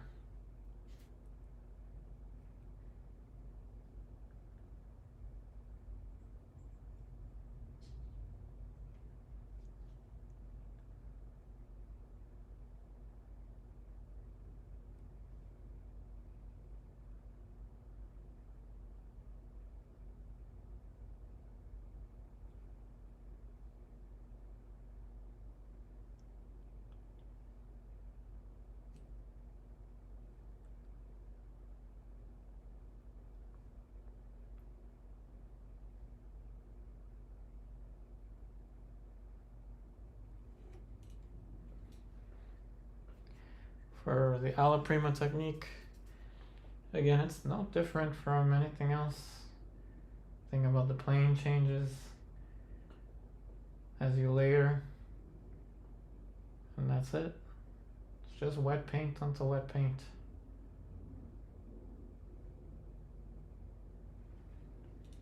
If you're wondering what I'm resting my arm on, this was a cheap selfie stick, and I just took the tip off and put a little rubber piece on it, or not rubber, a cloth, and it just helps so I can rest my arm without getting paint on it.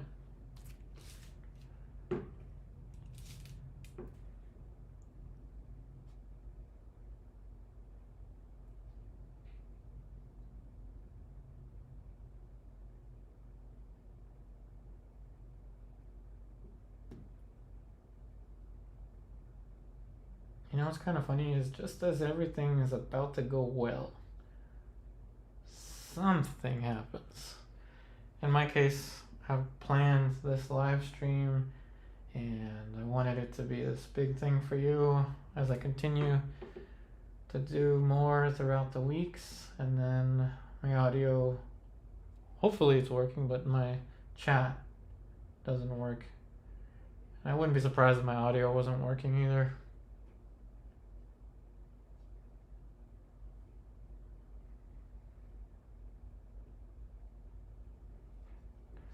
But anyway, light and shadow. Every plane change is a color change. Work adjacent shape to adjacent shape. Darker, closer to parallel. Lighter, closer to perpendicular. And repeat. As you drift off into sleep. Or you get whatever task you're doing and you finish it.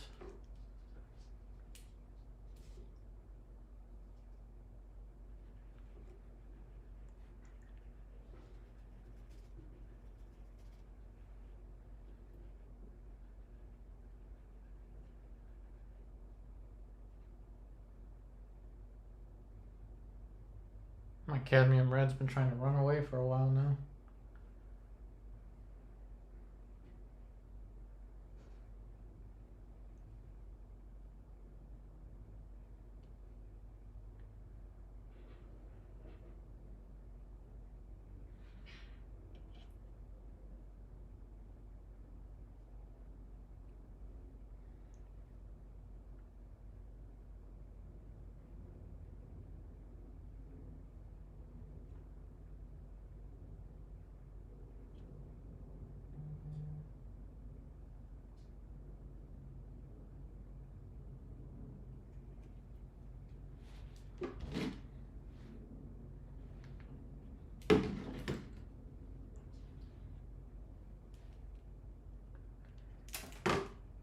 And try not to let anything else in the world get in the way.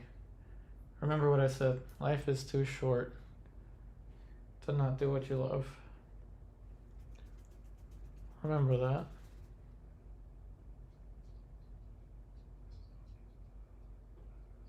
One of the first drawings I ever did, I was 4 years old.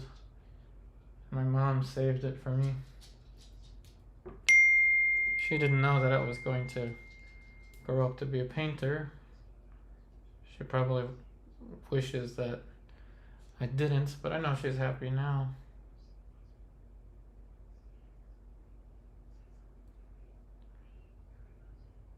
Hopefully somewhat proud. But life is too short to not do what you love to do.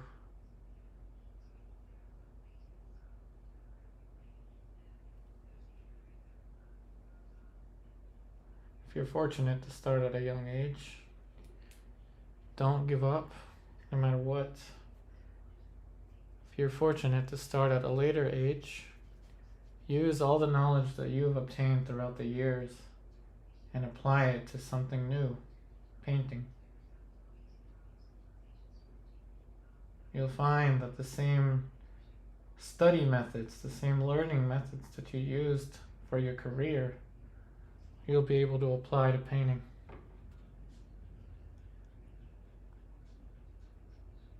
After all, learning is learning.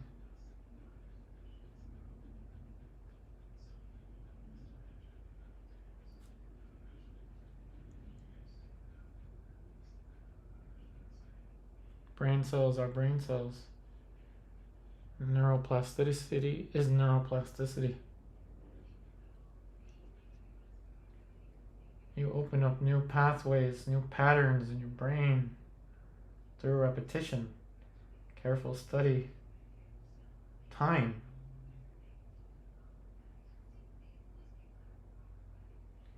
No matter what age you start,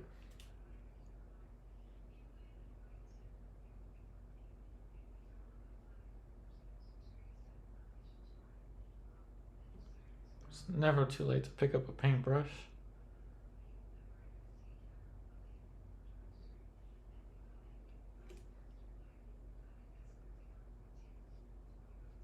And if you're in college trying to do the safe thing, that's great. But if your heart really lies in painting, in something, anything, don't ignore it. You may never get that chance again. Sometimes it requires sacrifice, heartache even.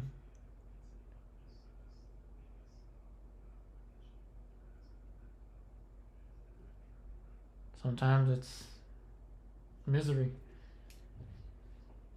But if you love it, you'll do it. No one can stop you.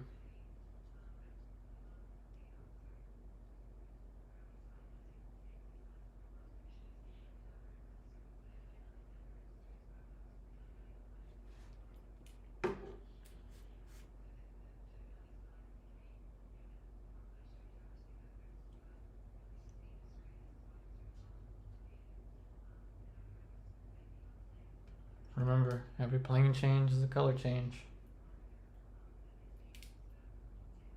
Darker, closer to parallel. Lighter, closer to perpendicular.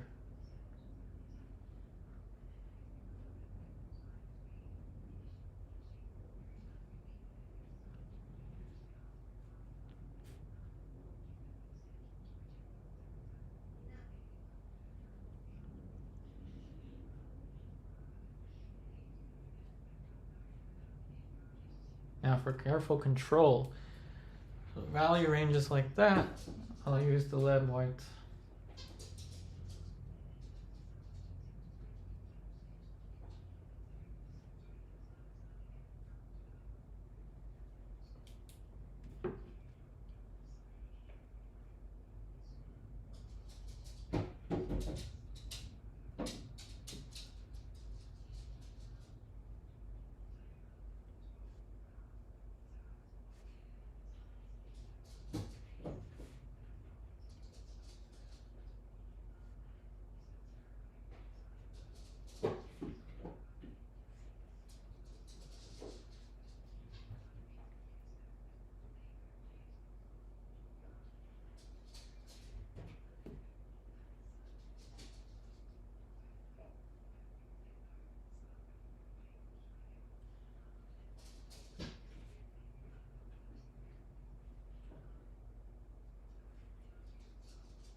Now this is the maxilla when we're thinking about the plane head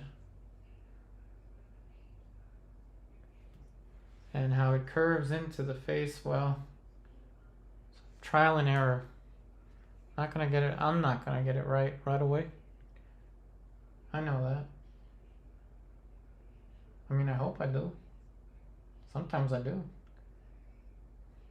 But it doesn't always happen. But I think it's alright for now. I'm gonna move there, adjacent plane to adjacent plane. Thing about this is now a three-dimensional surface. Don't think of it as a portrait.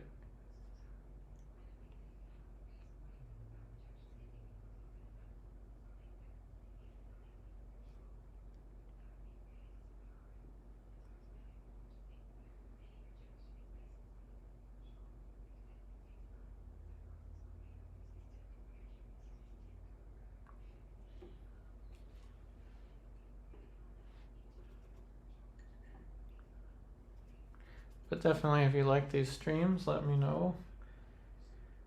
Write a comment. Let me know.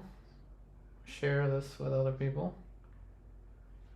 Remember, it can be a useful sleeping aid, I've been told.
Now we add smaller planes onto the smaller planes.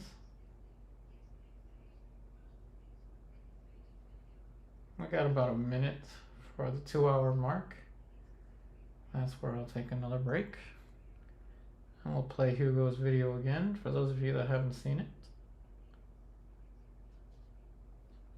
And in case anybody doesn't like dogs or Shiba Inus, I don't know what you're doing here.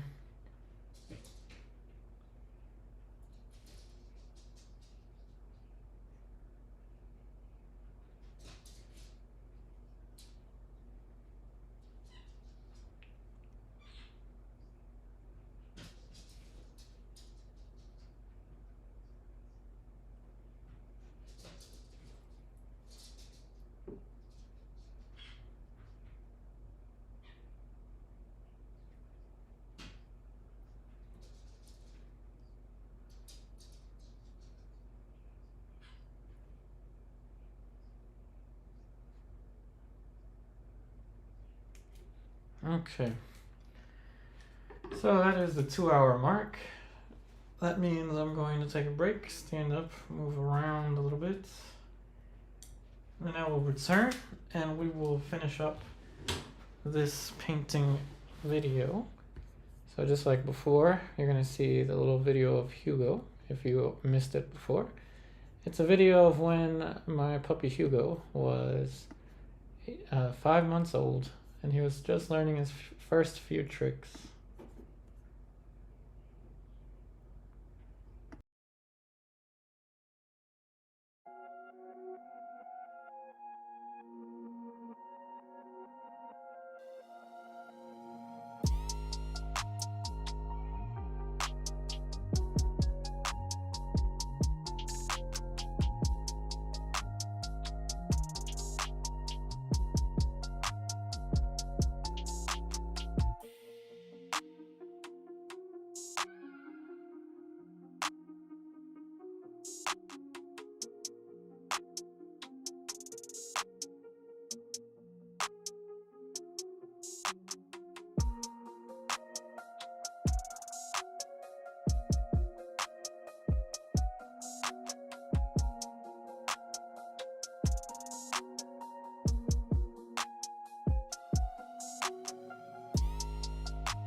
And I have returned. We will finish this painting up. And I just checked on my wife's computer. It looks like it is working, so thanks Randy and the person that commented from Scotland. I didn't get the chance to read that much, but it looks like the audio is working. At least I hope it's working right now. So yeah, we're gonna go ahead and finish this up. Now you need to choose your vignette. Like I said before, the things that you leave unfinished to complement things that are finished, more finished. It's kind of funny, as soon as I joined, more people left. Maybe I should have just left the video of Hugo on. But anyway, yeah, I'm gonna focus here. Should be no surprise really with a portrait demo. Focus here. So let's just continue and work on it. remember, if you're using this as a sleeping aid, repeat to yourself. Every plane change is a color change. Darker means closer to parallel. Lighter means closer to perpendicular. And that is, of course, to the light source. I'm mixing a bit of a complicated color here, which is a bluish red. Remember, like I said in the beginning, with color, try to avoid the recipe thinking, the paint by number, the color matching. It's not about that.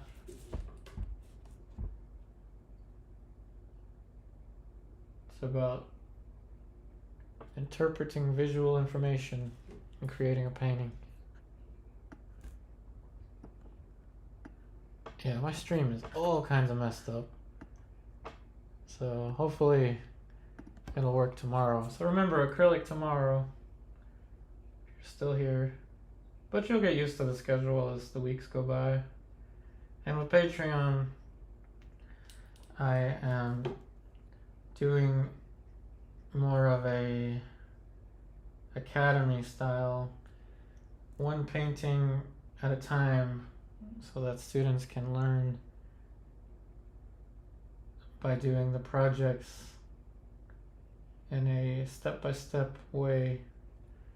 Now, of course, those of you that have been with me for a while on Patreon and you already did those projects, like I said, I'll also have a point where I will call you apprentice after you've completed a certain number of projects.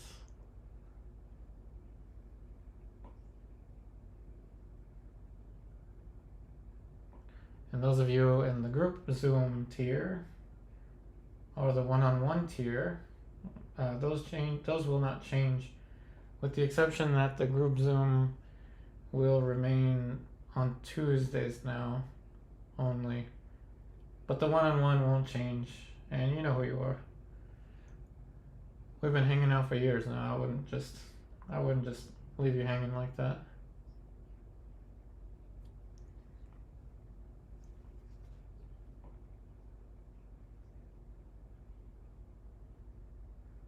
And say hi to Rusty for me.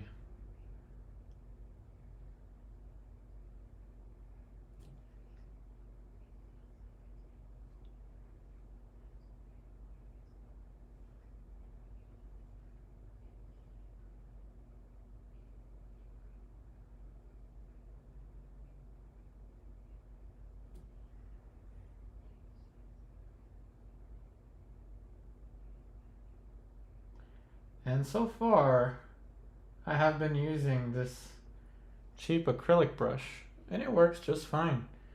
I don't really have an issue with it. So was Sable brushes just all about hype and marketing? Maybe. But I do notice that this brush doesn't hold as much paint.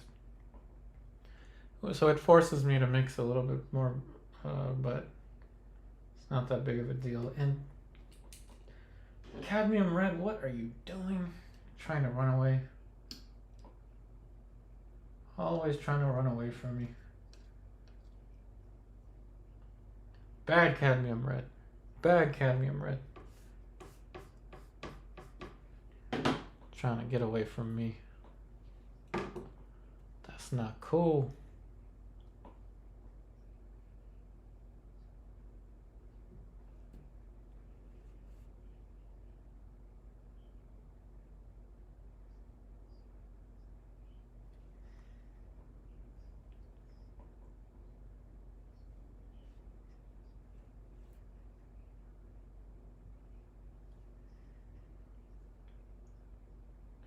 Every plane change is a color change.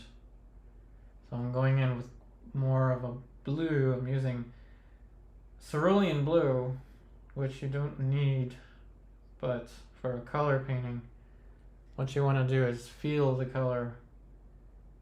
Be one with the color. I'm just messing with you. What I mean is just paint your visual truth. I just felt like adding more blue there, so that's what I did.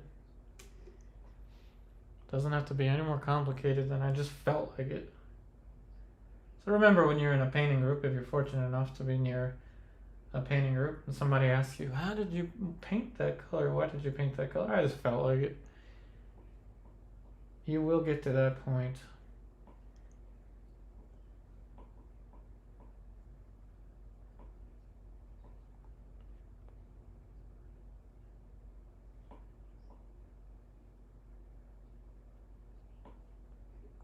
That's weird.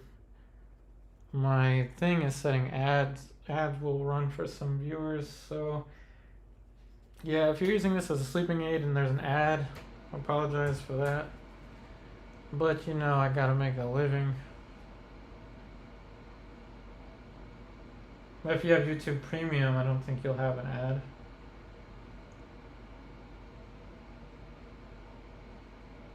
You know, it's not a bad deal, to be honest. I'll probably get YouTube Premium. I think it also comes with music. I mean, I already have Spotify, but there's some songs that are not on Spotify.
So remember, everyone, same time tomorrow and Friday.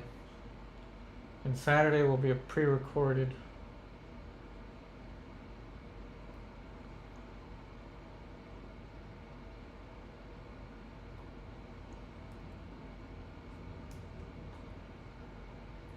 And thank you for your patience, those of you that have been here for a while. I definitely went through kind of a tough, I'm still going through it, kind of a tough transition. Being away from art groups and basically just being isolated in my own little art bubble. Which is why I took up pool. But after enough time, really, I accepted I'm probably going to remain at 300 Fargo for a while, so no need to force that. Just enjoy the game.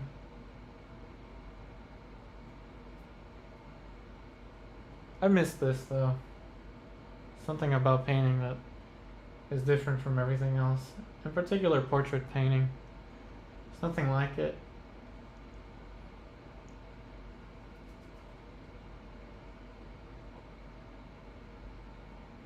And I did say I would stick in this little area. That involves the hair too.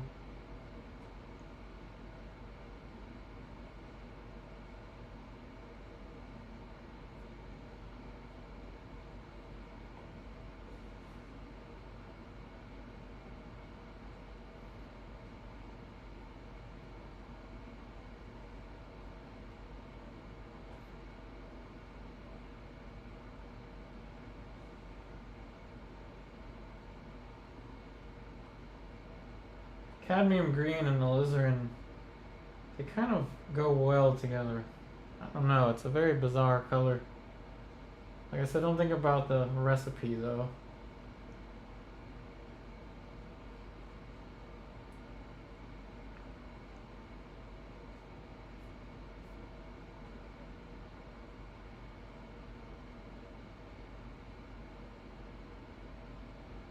I don't know, for such a cheap little brush, this thing picks up quite a lot of paint. And it could just be the lead white.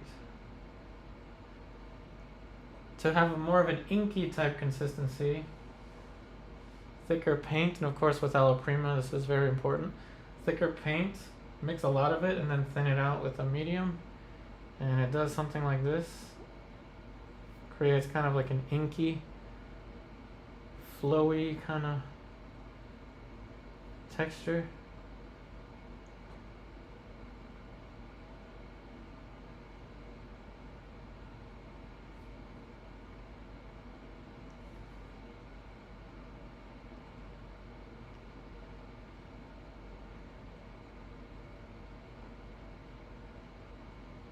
And I let that go right into the side of the eye socket. And then, again, this is a painterly thing. Go right over that. And every plane change is a color change, so I'm going to push the color a little bit a la Nelson Shanks. Push the blue here. Why? Because I felt like it.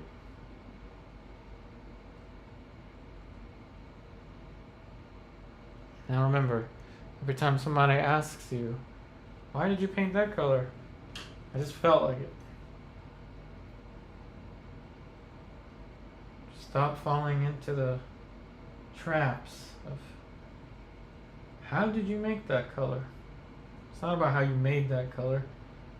There's no such thing as an ugly color. Color is in relation to one another. That's how you paint with color. Now remember, I'm working with this little area here, this little band.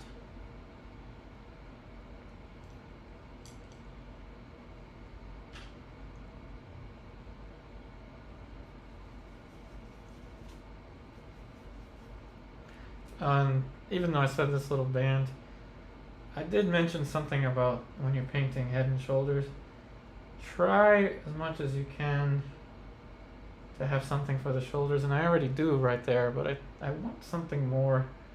And you see this in a lot of painting demos, so this is nothing new, but I think it would add to the experience.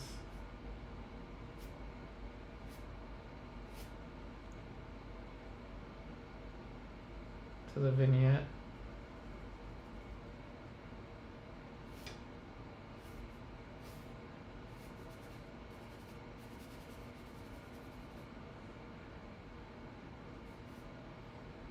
And I'll paint over that again. Wet on wet painting technique. And I even eliminated that shadow that I put there. You see, you don't have to think about these things.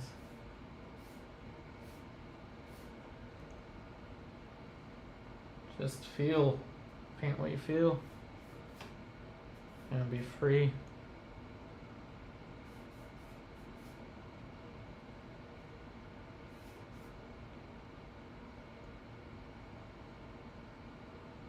And it's something to be said in all of the greatest sports, I think. I'm relating this to pool again, which is one of the only sports I know of other than, anyway. Some things you internalize to a point where it's in your subconscious mind. And that's what you want to do. And the way you do that is through dedicated studies of the fundamentals. And then when you paint from a picture like this, you interpret it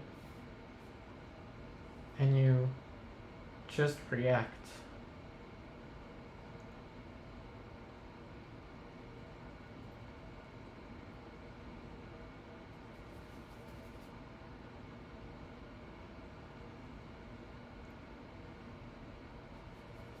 In fact, the more your conscious mind plays a role in the creative process, the less impact you will have in the painting. Think about it.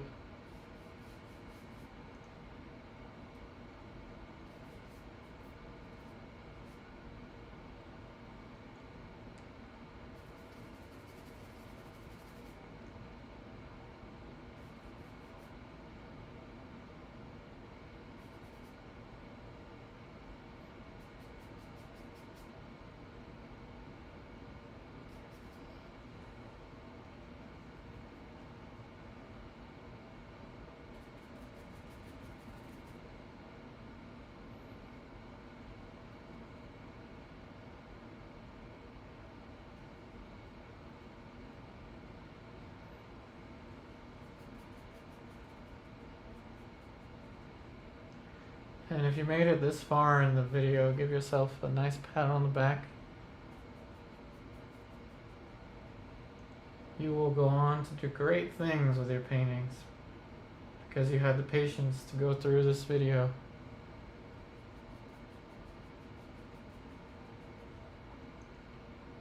And we'll have many more.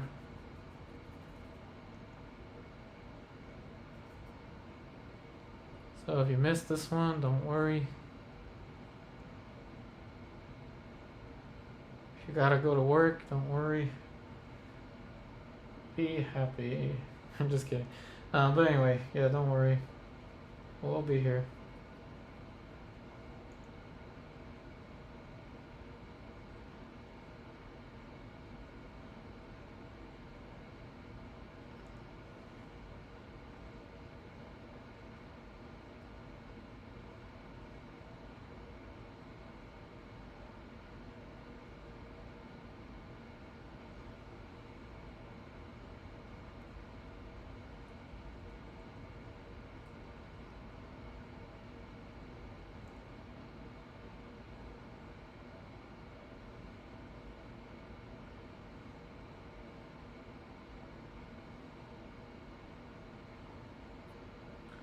And thin out the paint with my medium.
And again, I'm sorry about the ads. Those of you that are watching this live and you've gotten a few ads by now.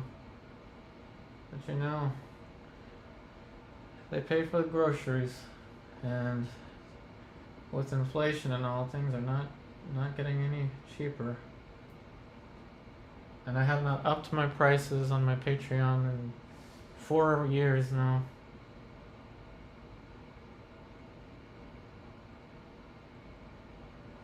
But I really just want to paint. And what I enjoy more than anything is being able to paint and let the painting speak for itself. Even though I talk a lot, but let the painting guide you.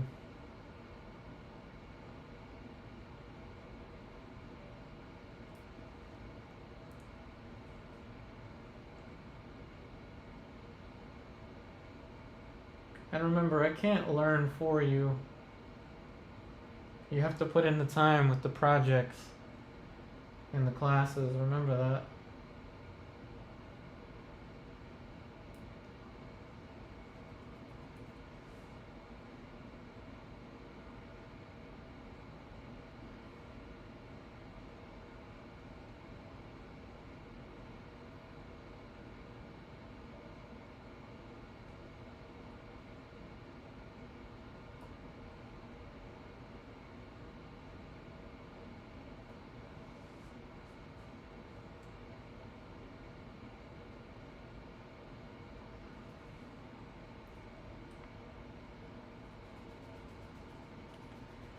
Be very careful though, I'm being very careful. I don't want this to become photographic. Photographic is not the look I'm after.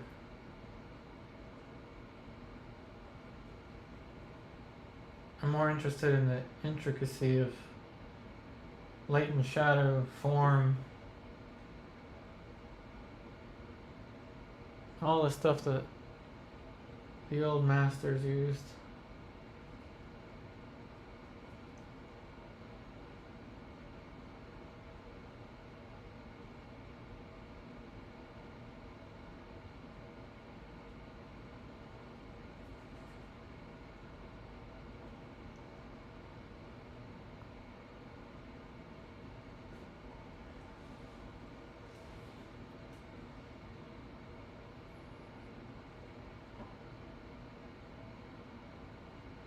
And there's gonna be some back and forth stuff.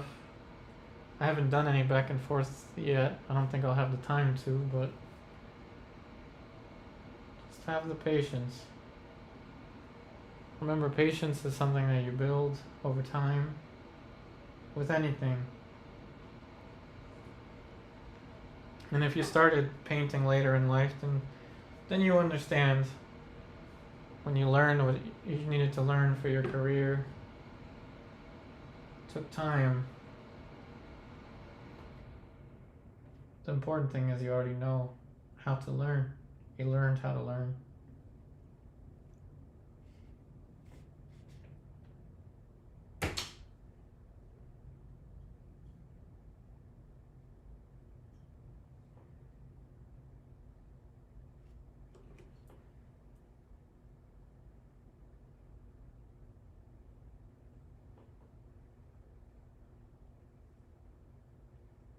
And we're 30 minutes close to the 3-hour mark. Almost the 3-hour mark. Painting's pretty close to finished.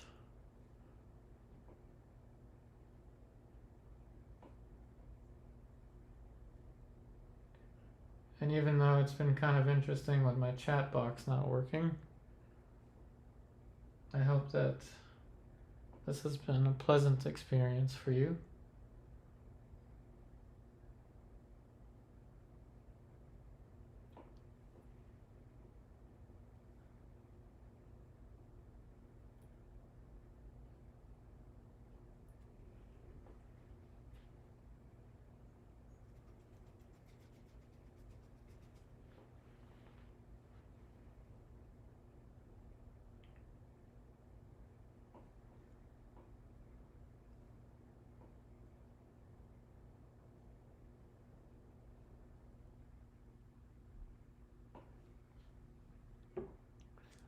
So again, I thank you, those of you that are still watching this live or watching this as pre-recorded. Just write me a comment or something if you're still watching at this point.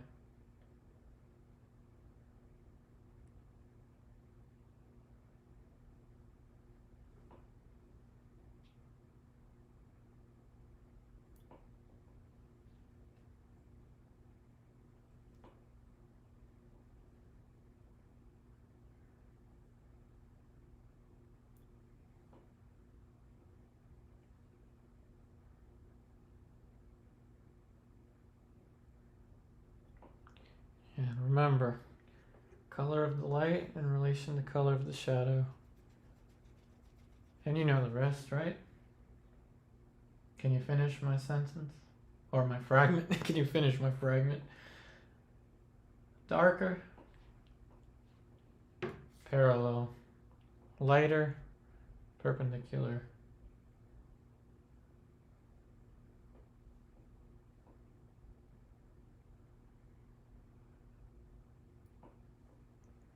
And if you're using this as a sleeping aid, just remind yourself of these things. Don't worry about work or whatever stresses you may have.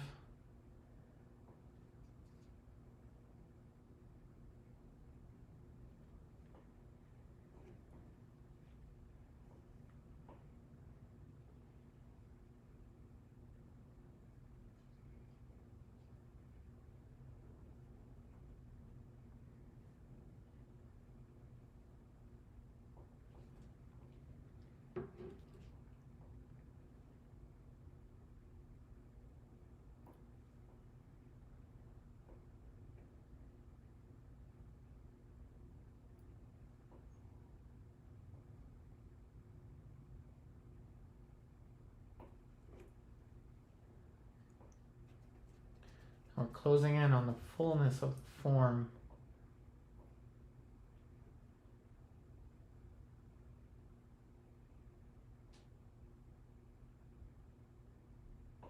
And in order to know what that means, you must know your generic sphere.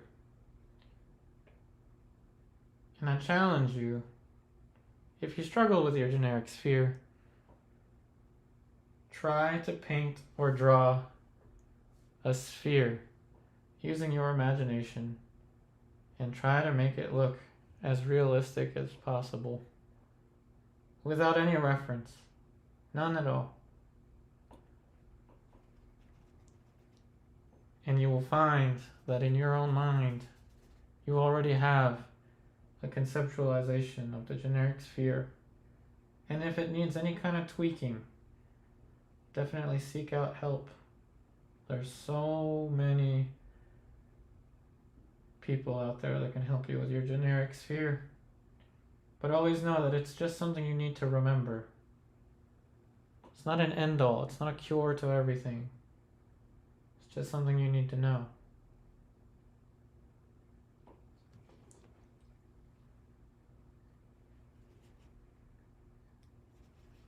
And I know there's probably endless numbers of YouTube videos with spheres, mine included. I know I've uploaded some.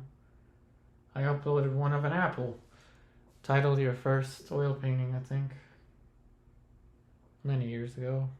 Similar concepts, really. Just know how to make something round, and you'll know what the fullness of the form is. And it's the same thing. The only difference is there's more planes to deal with, say, a nose versus an apple.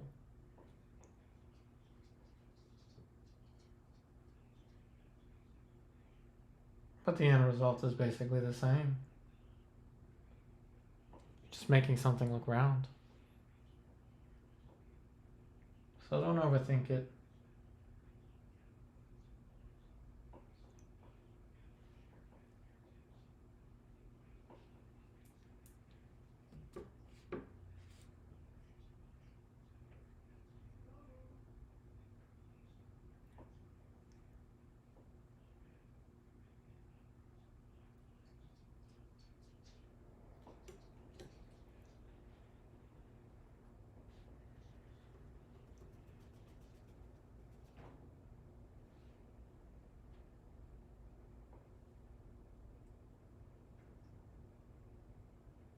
And as far as overworking a painting, there's no such thing. Really, there isn't. It's just an excuse for not knowing what to do next. And remember, the generic sphere,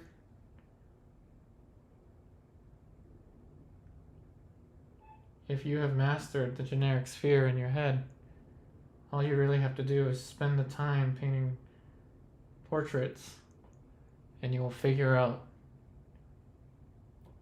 what you need to do to get to the next level.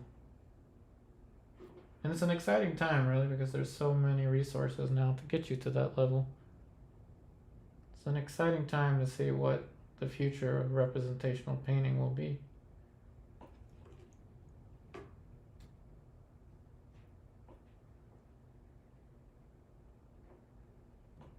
And don't be so hard on yourself. Don't compare yourself to others. It's a trap that everyone falls into. Everyone has their own struggles.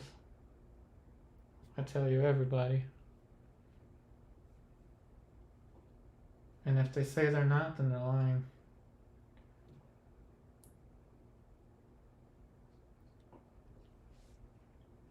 Just like that one quote, and I paraphrase because I don't know if I remember it.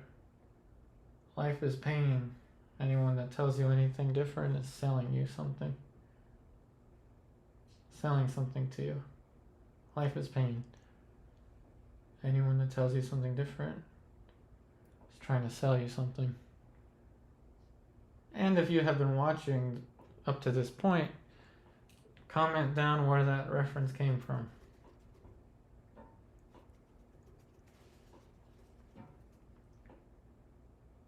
But I don't mean that in a negative way. I mean that in hope.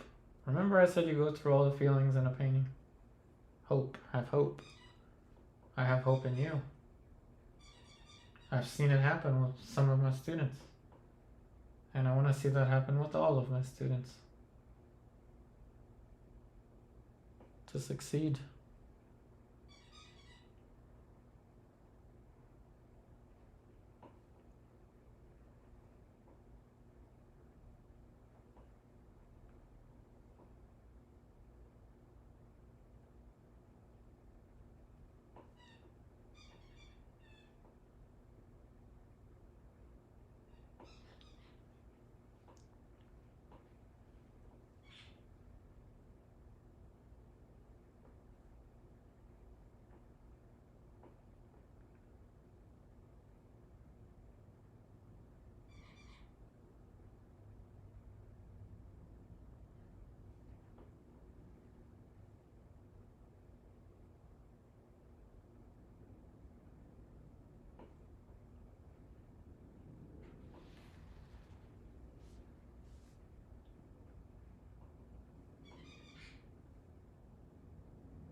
And be careful not to lose that plane, so it's a very slippery slope.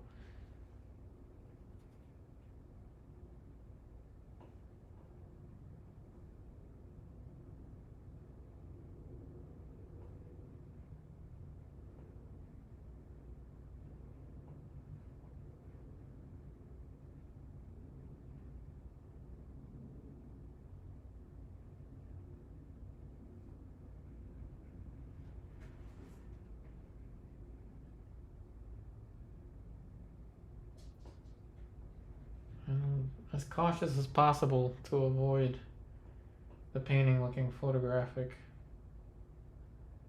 It's not what I'm after.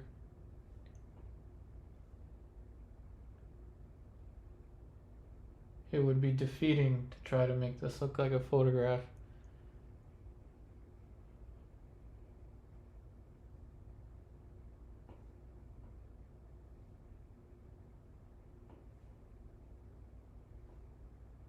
And this kind of subtlety is developed through years of careful study of the old masters.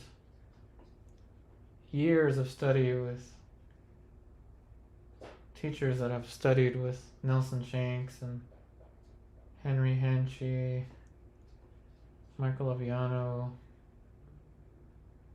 Of course, I'm talking about my teachers' teachers. My grand teachers.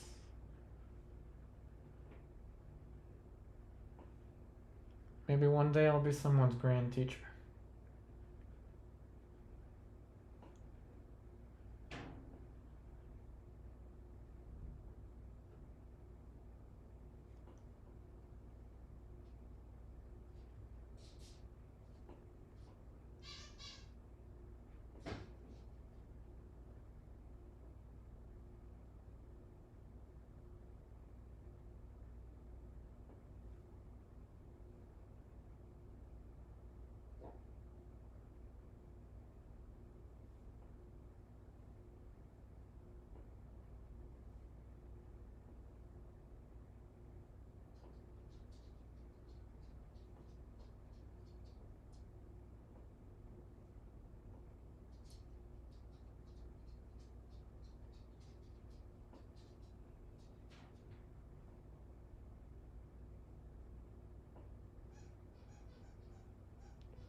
Another quote from Nelson: "You can't make a major difference doing things in a minor way." So, giving it my all here, really. Doesn't seem like it. Rather quiet, but I am trying. I usually don't paint this long straight away. So there's adapting there for me too.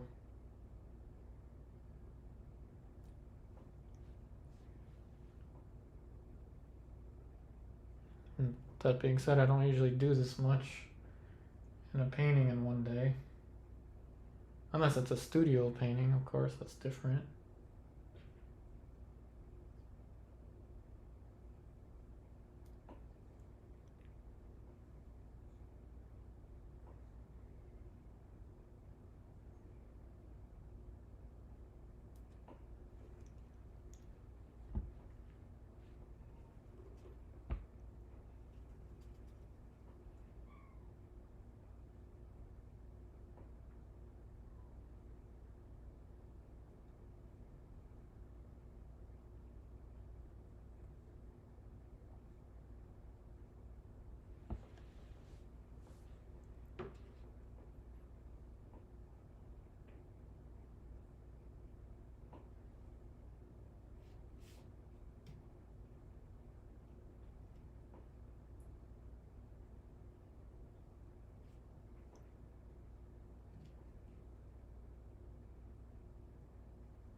And I say this in almost every video, but if you are in the Northern Virginia area and you want to paint together, let me know. So I've been kind of isolated here for a while, kind of like stranded in the middle of the ocean.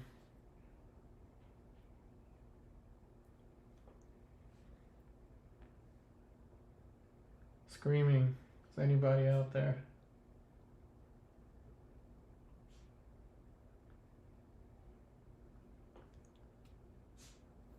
I know somebody's out there.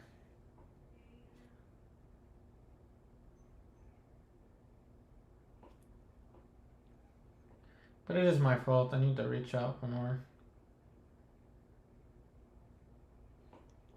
There's some painting sessions around here, or not even drawing sessions, but they're short poses. Which are good to do, but you know, you can only do so much in a short pose.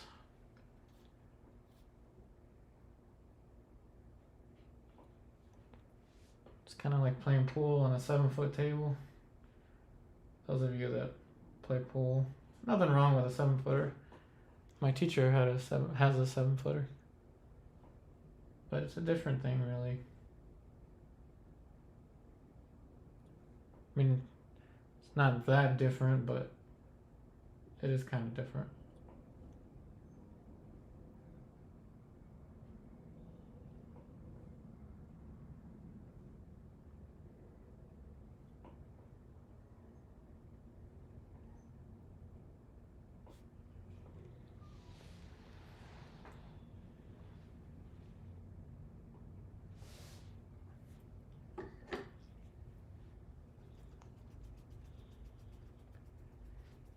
Oh, and my reference does look really dark on my screen. I don't know if it looks like that to you, but it's not like that. And I remember I painted this model from life a long time ago.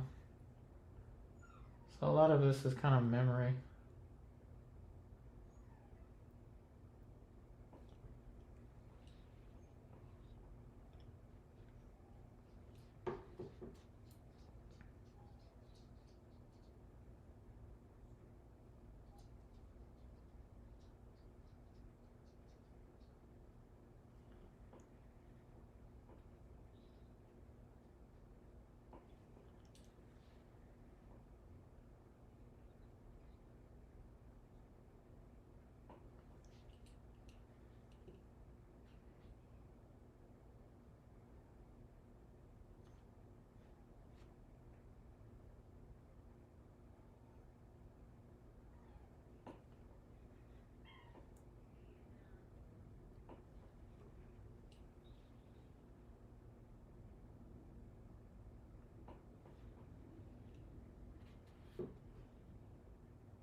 I'm gonna let the eyebrow be a little higher over here, just to alter the expression. More of a worried look. It's kind of more interesting to me. These are things that you can alter from nature.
at no time here did at least I don't think, I didn't use a palette knife.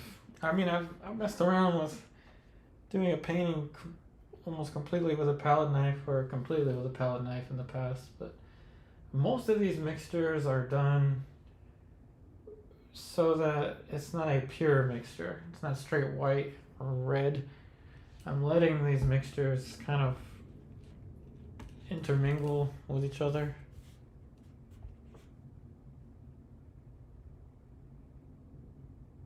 But for certain colors, like if you're trying to get like a very, very pure orange or yellowish color, then the palette knife works. But remember in the beginning when I said that I wanted the canvas to show through, kind of like a la Nelson Shanks, so there's lots of form and then everything else is kind of like all of a sudden the gray of the canvas. That's kind of what we did, at least what I tried to do.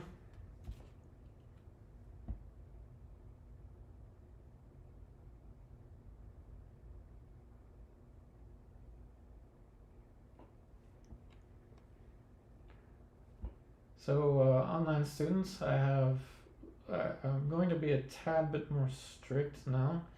So the references or the images that you'll send for me, basically what we'll work on is going to be the class projects now, specifically, just because I've noticed, a lot of, it doesn't help really to work from other references instead of having the more step-by-step approach to learning, just like at an atelier or classical art school.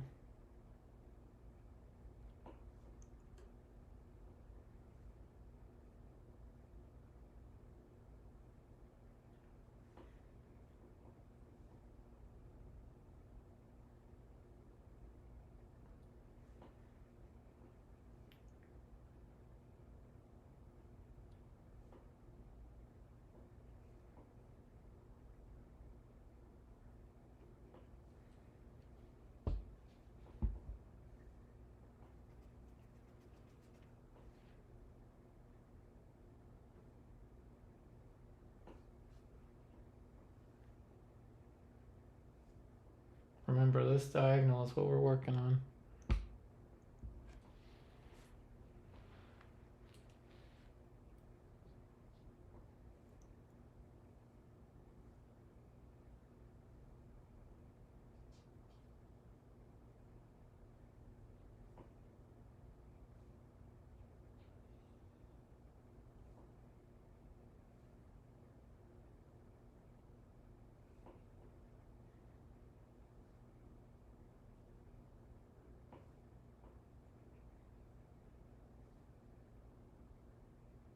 Remember, ALLA Nelson Shanks, so I know in his demos he's done some things like this, almost uncharacteristically adding form into a still life element. So it's a good thing to have some still life in a portrait. It adds some variety. But you must balance it and make sure that the still life itself doesn't take too much from the reference. By reference, I mean the image that you're working on.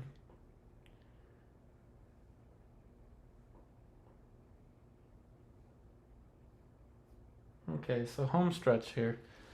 Last 6 minutes, and I'm gonna just stand up. I'm not gonna run the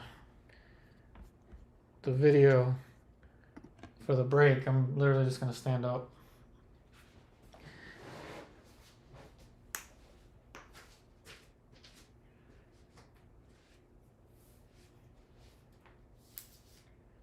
Now it's gonna sound like I'm far away, and that's because I just stood up. All my bones are cracking from sitting for a while. But just looking at the image, and by image I mean the painting from a distance. Looking at my cadmium red that's trying to run away. How dare you? Still trying to run away. You'd think of all colors that cadmium red would be the least likely to do that. Now, one thing I like to do is reverse the image or look at it upside down. My teacher Paulden taught me that. Flip it over. You might have seen a lot of other painters do that, but flip the painting over in order to see anything you may not have seen when the painting wasn't flipped over. I don't really see that much, except for maybe, yeah, I don't like that this is meeting up perfectly. I never like when things meet up like perfect edge, so I'll adjust that. That might be the only thing I see that I have to change.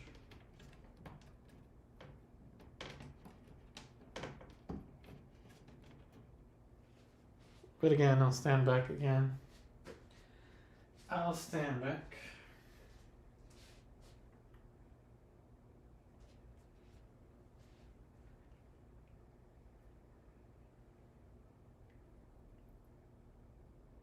Yeah, and I could use a little dark underneath of the flowers as it is. And that's probably even more important as it follows that main diagonal. Think about your main diagonal in a composition. Even with a portrait sketch, always think about your main diagonal. And it's important in compositions. Also just standing back, creating some distance between you and your painting.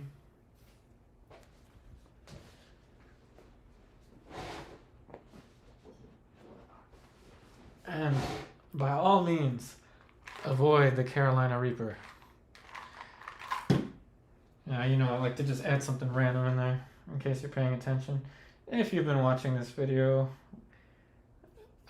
this far in, comment Carolina Reapers. Why does Yupari have Carolina Reapers here? Why? Why?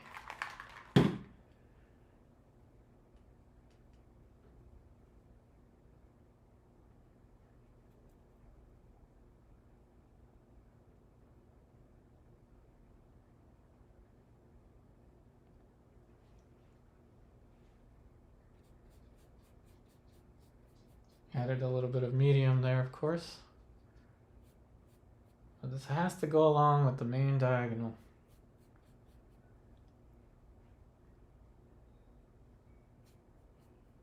Very important to the composition. Let some of the brush strokes show as the paint runs out on the brush.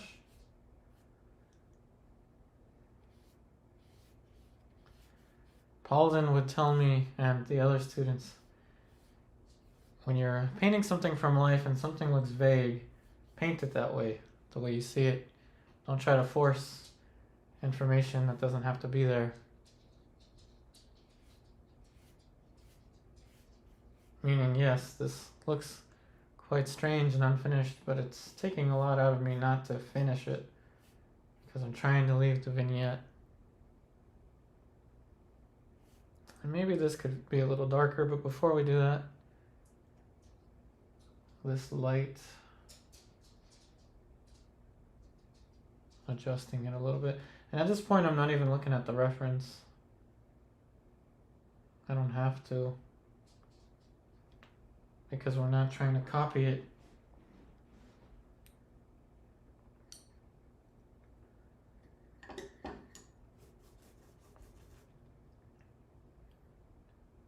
And lastly, what do you do when you're working with cadmium and lead? How do you avoid contact with it? How do you avoid not getting sick? And the answer is simple, just don't get it on your skin. If you do, wash your hands very thoroughly, but you will be fine. The toxicity is not going to jump off the pigment and attack you. Doesn't work that way. But in general, just try to keep it away from your fingers. Obviously, the old joke, don't eat the paint.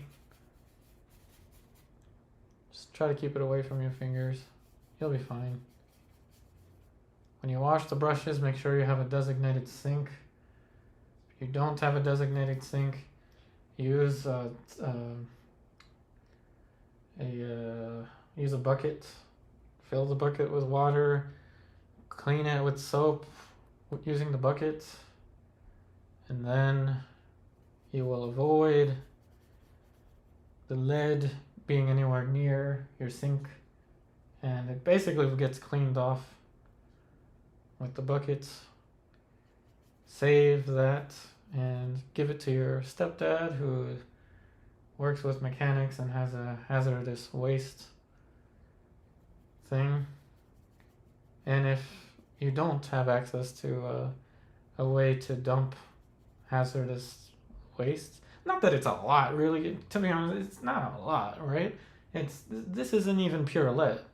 It's got pigment in it, yes, that has lead, but it's mostly linseed oil and pigment. It's not like lead, a bunch of lead, right? But yeah, don't fear it. And if you do fear it, use water mixable oil paint or titanium white, and don't use cadmium red. Use a substitute. You don't have to use it. That's all I'm saying. You don't have to use it if you don't want to. You don't need it to do this. And we'll do some acrylic tomorrow. Okay, so don't worry. And yes, I'm trying to dress up my little vignette. Try to match the gray of the canvas there.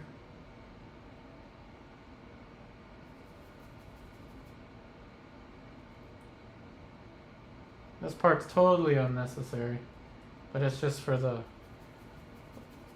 vignette, that's all.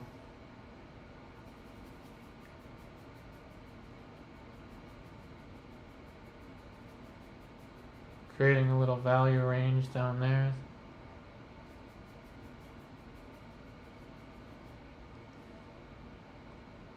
It's just for the vignette. All right. So that is about it. 3 hours of painting for you. Probably, I think, the first this year or in a while that I've done 3 hours of painting. But of course, I took a break every hour, which I recommend you take a break every so often. Don't tire your eyes out while you're painting. And again, those of you that watched this video the entire way through, thank you so much. Remember, if you want to take your online art education with me further, I do have my online classes, and pretty much all you gotta do is just look up my name, Yupari, and then just type classes and it'll show up. And remember, I'm going to make it now specific, target based, where you start as a beginner and you work your way up through the projects, and I will only do critiques for students that are doing the designated projects. All of this is to foster more, gear it towards more education.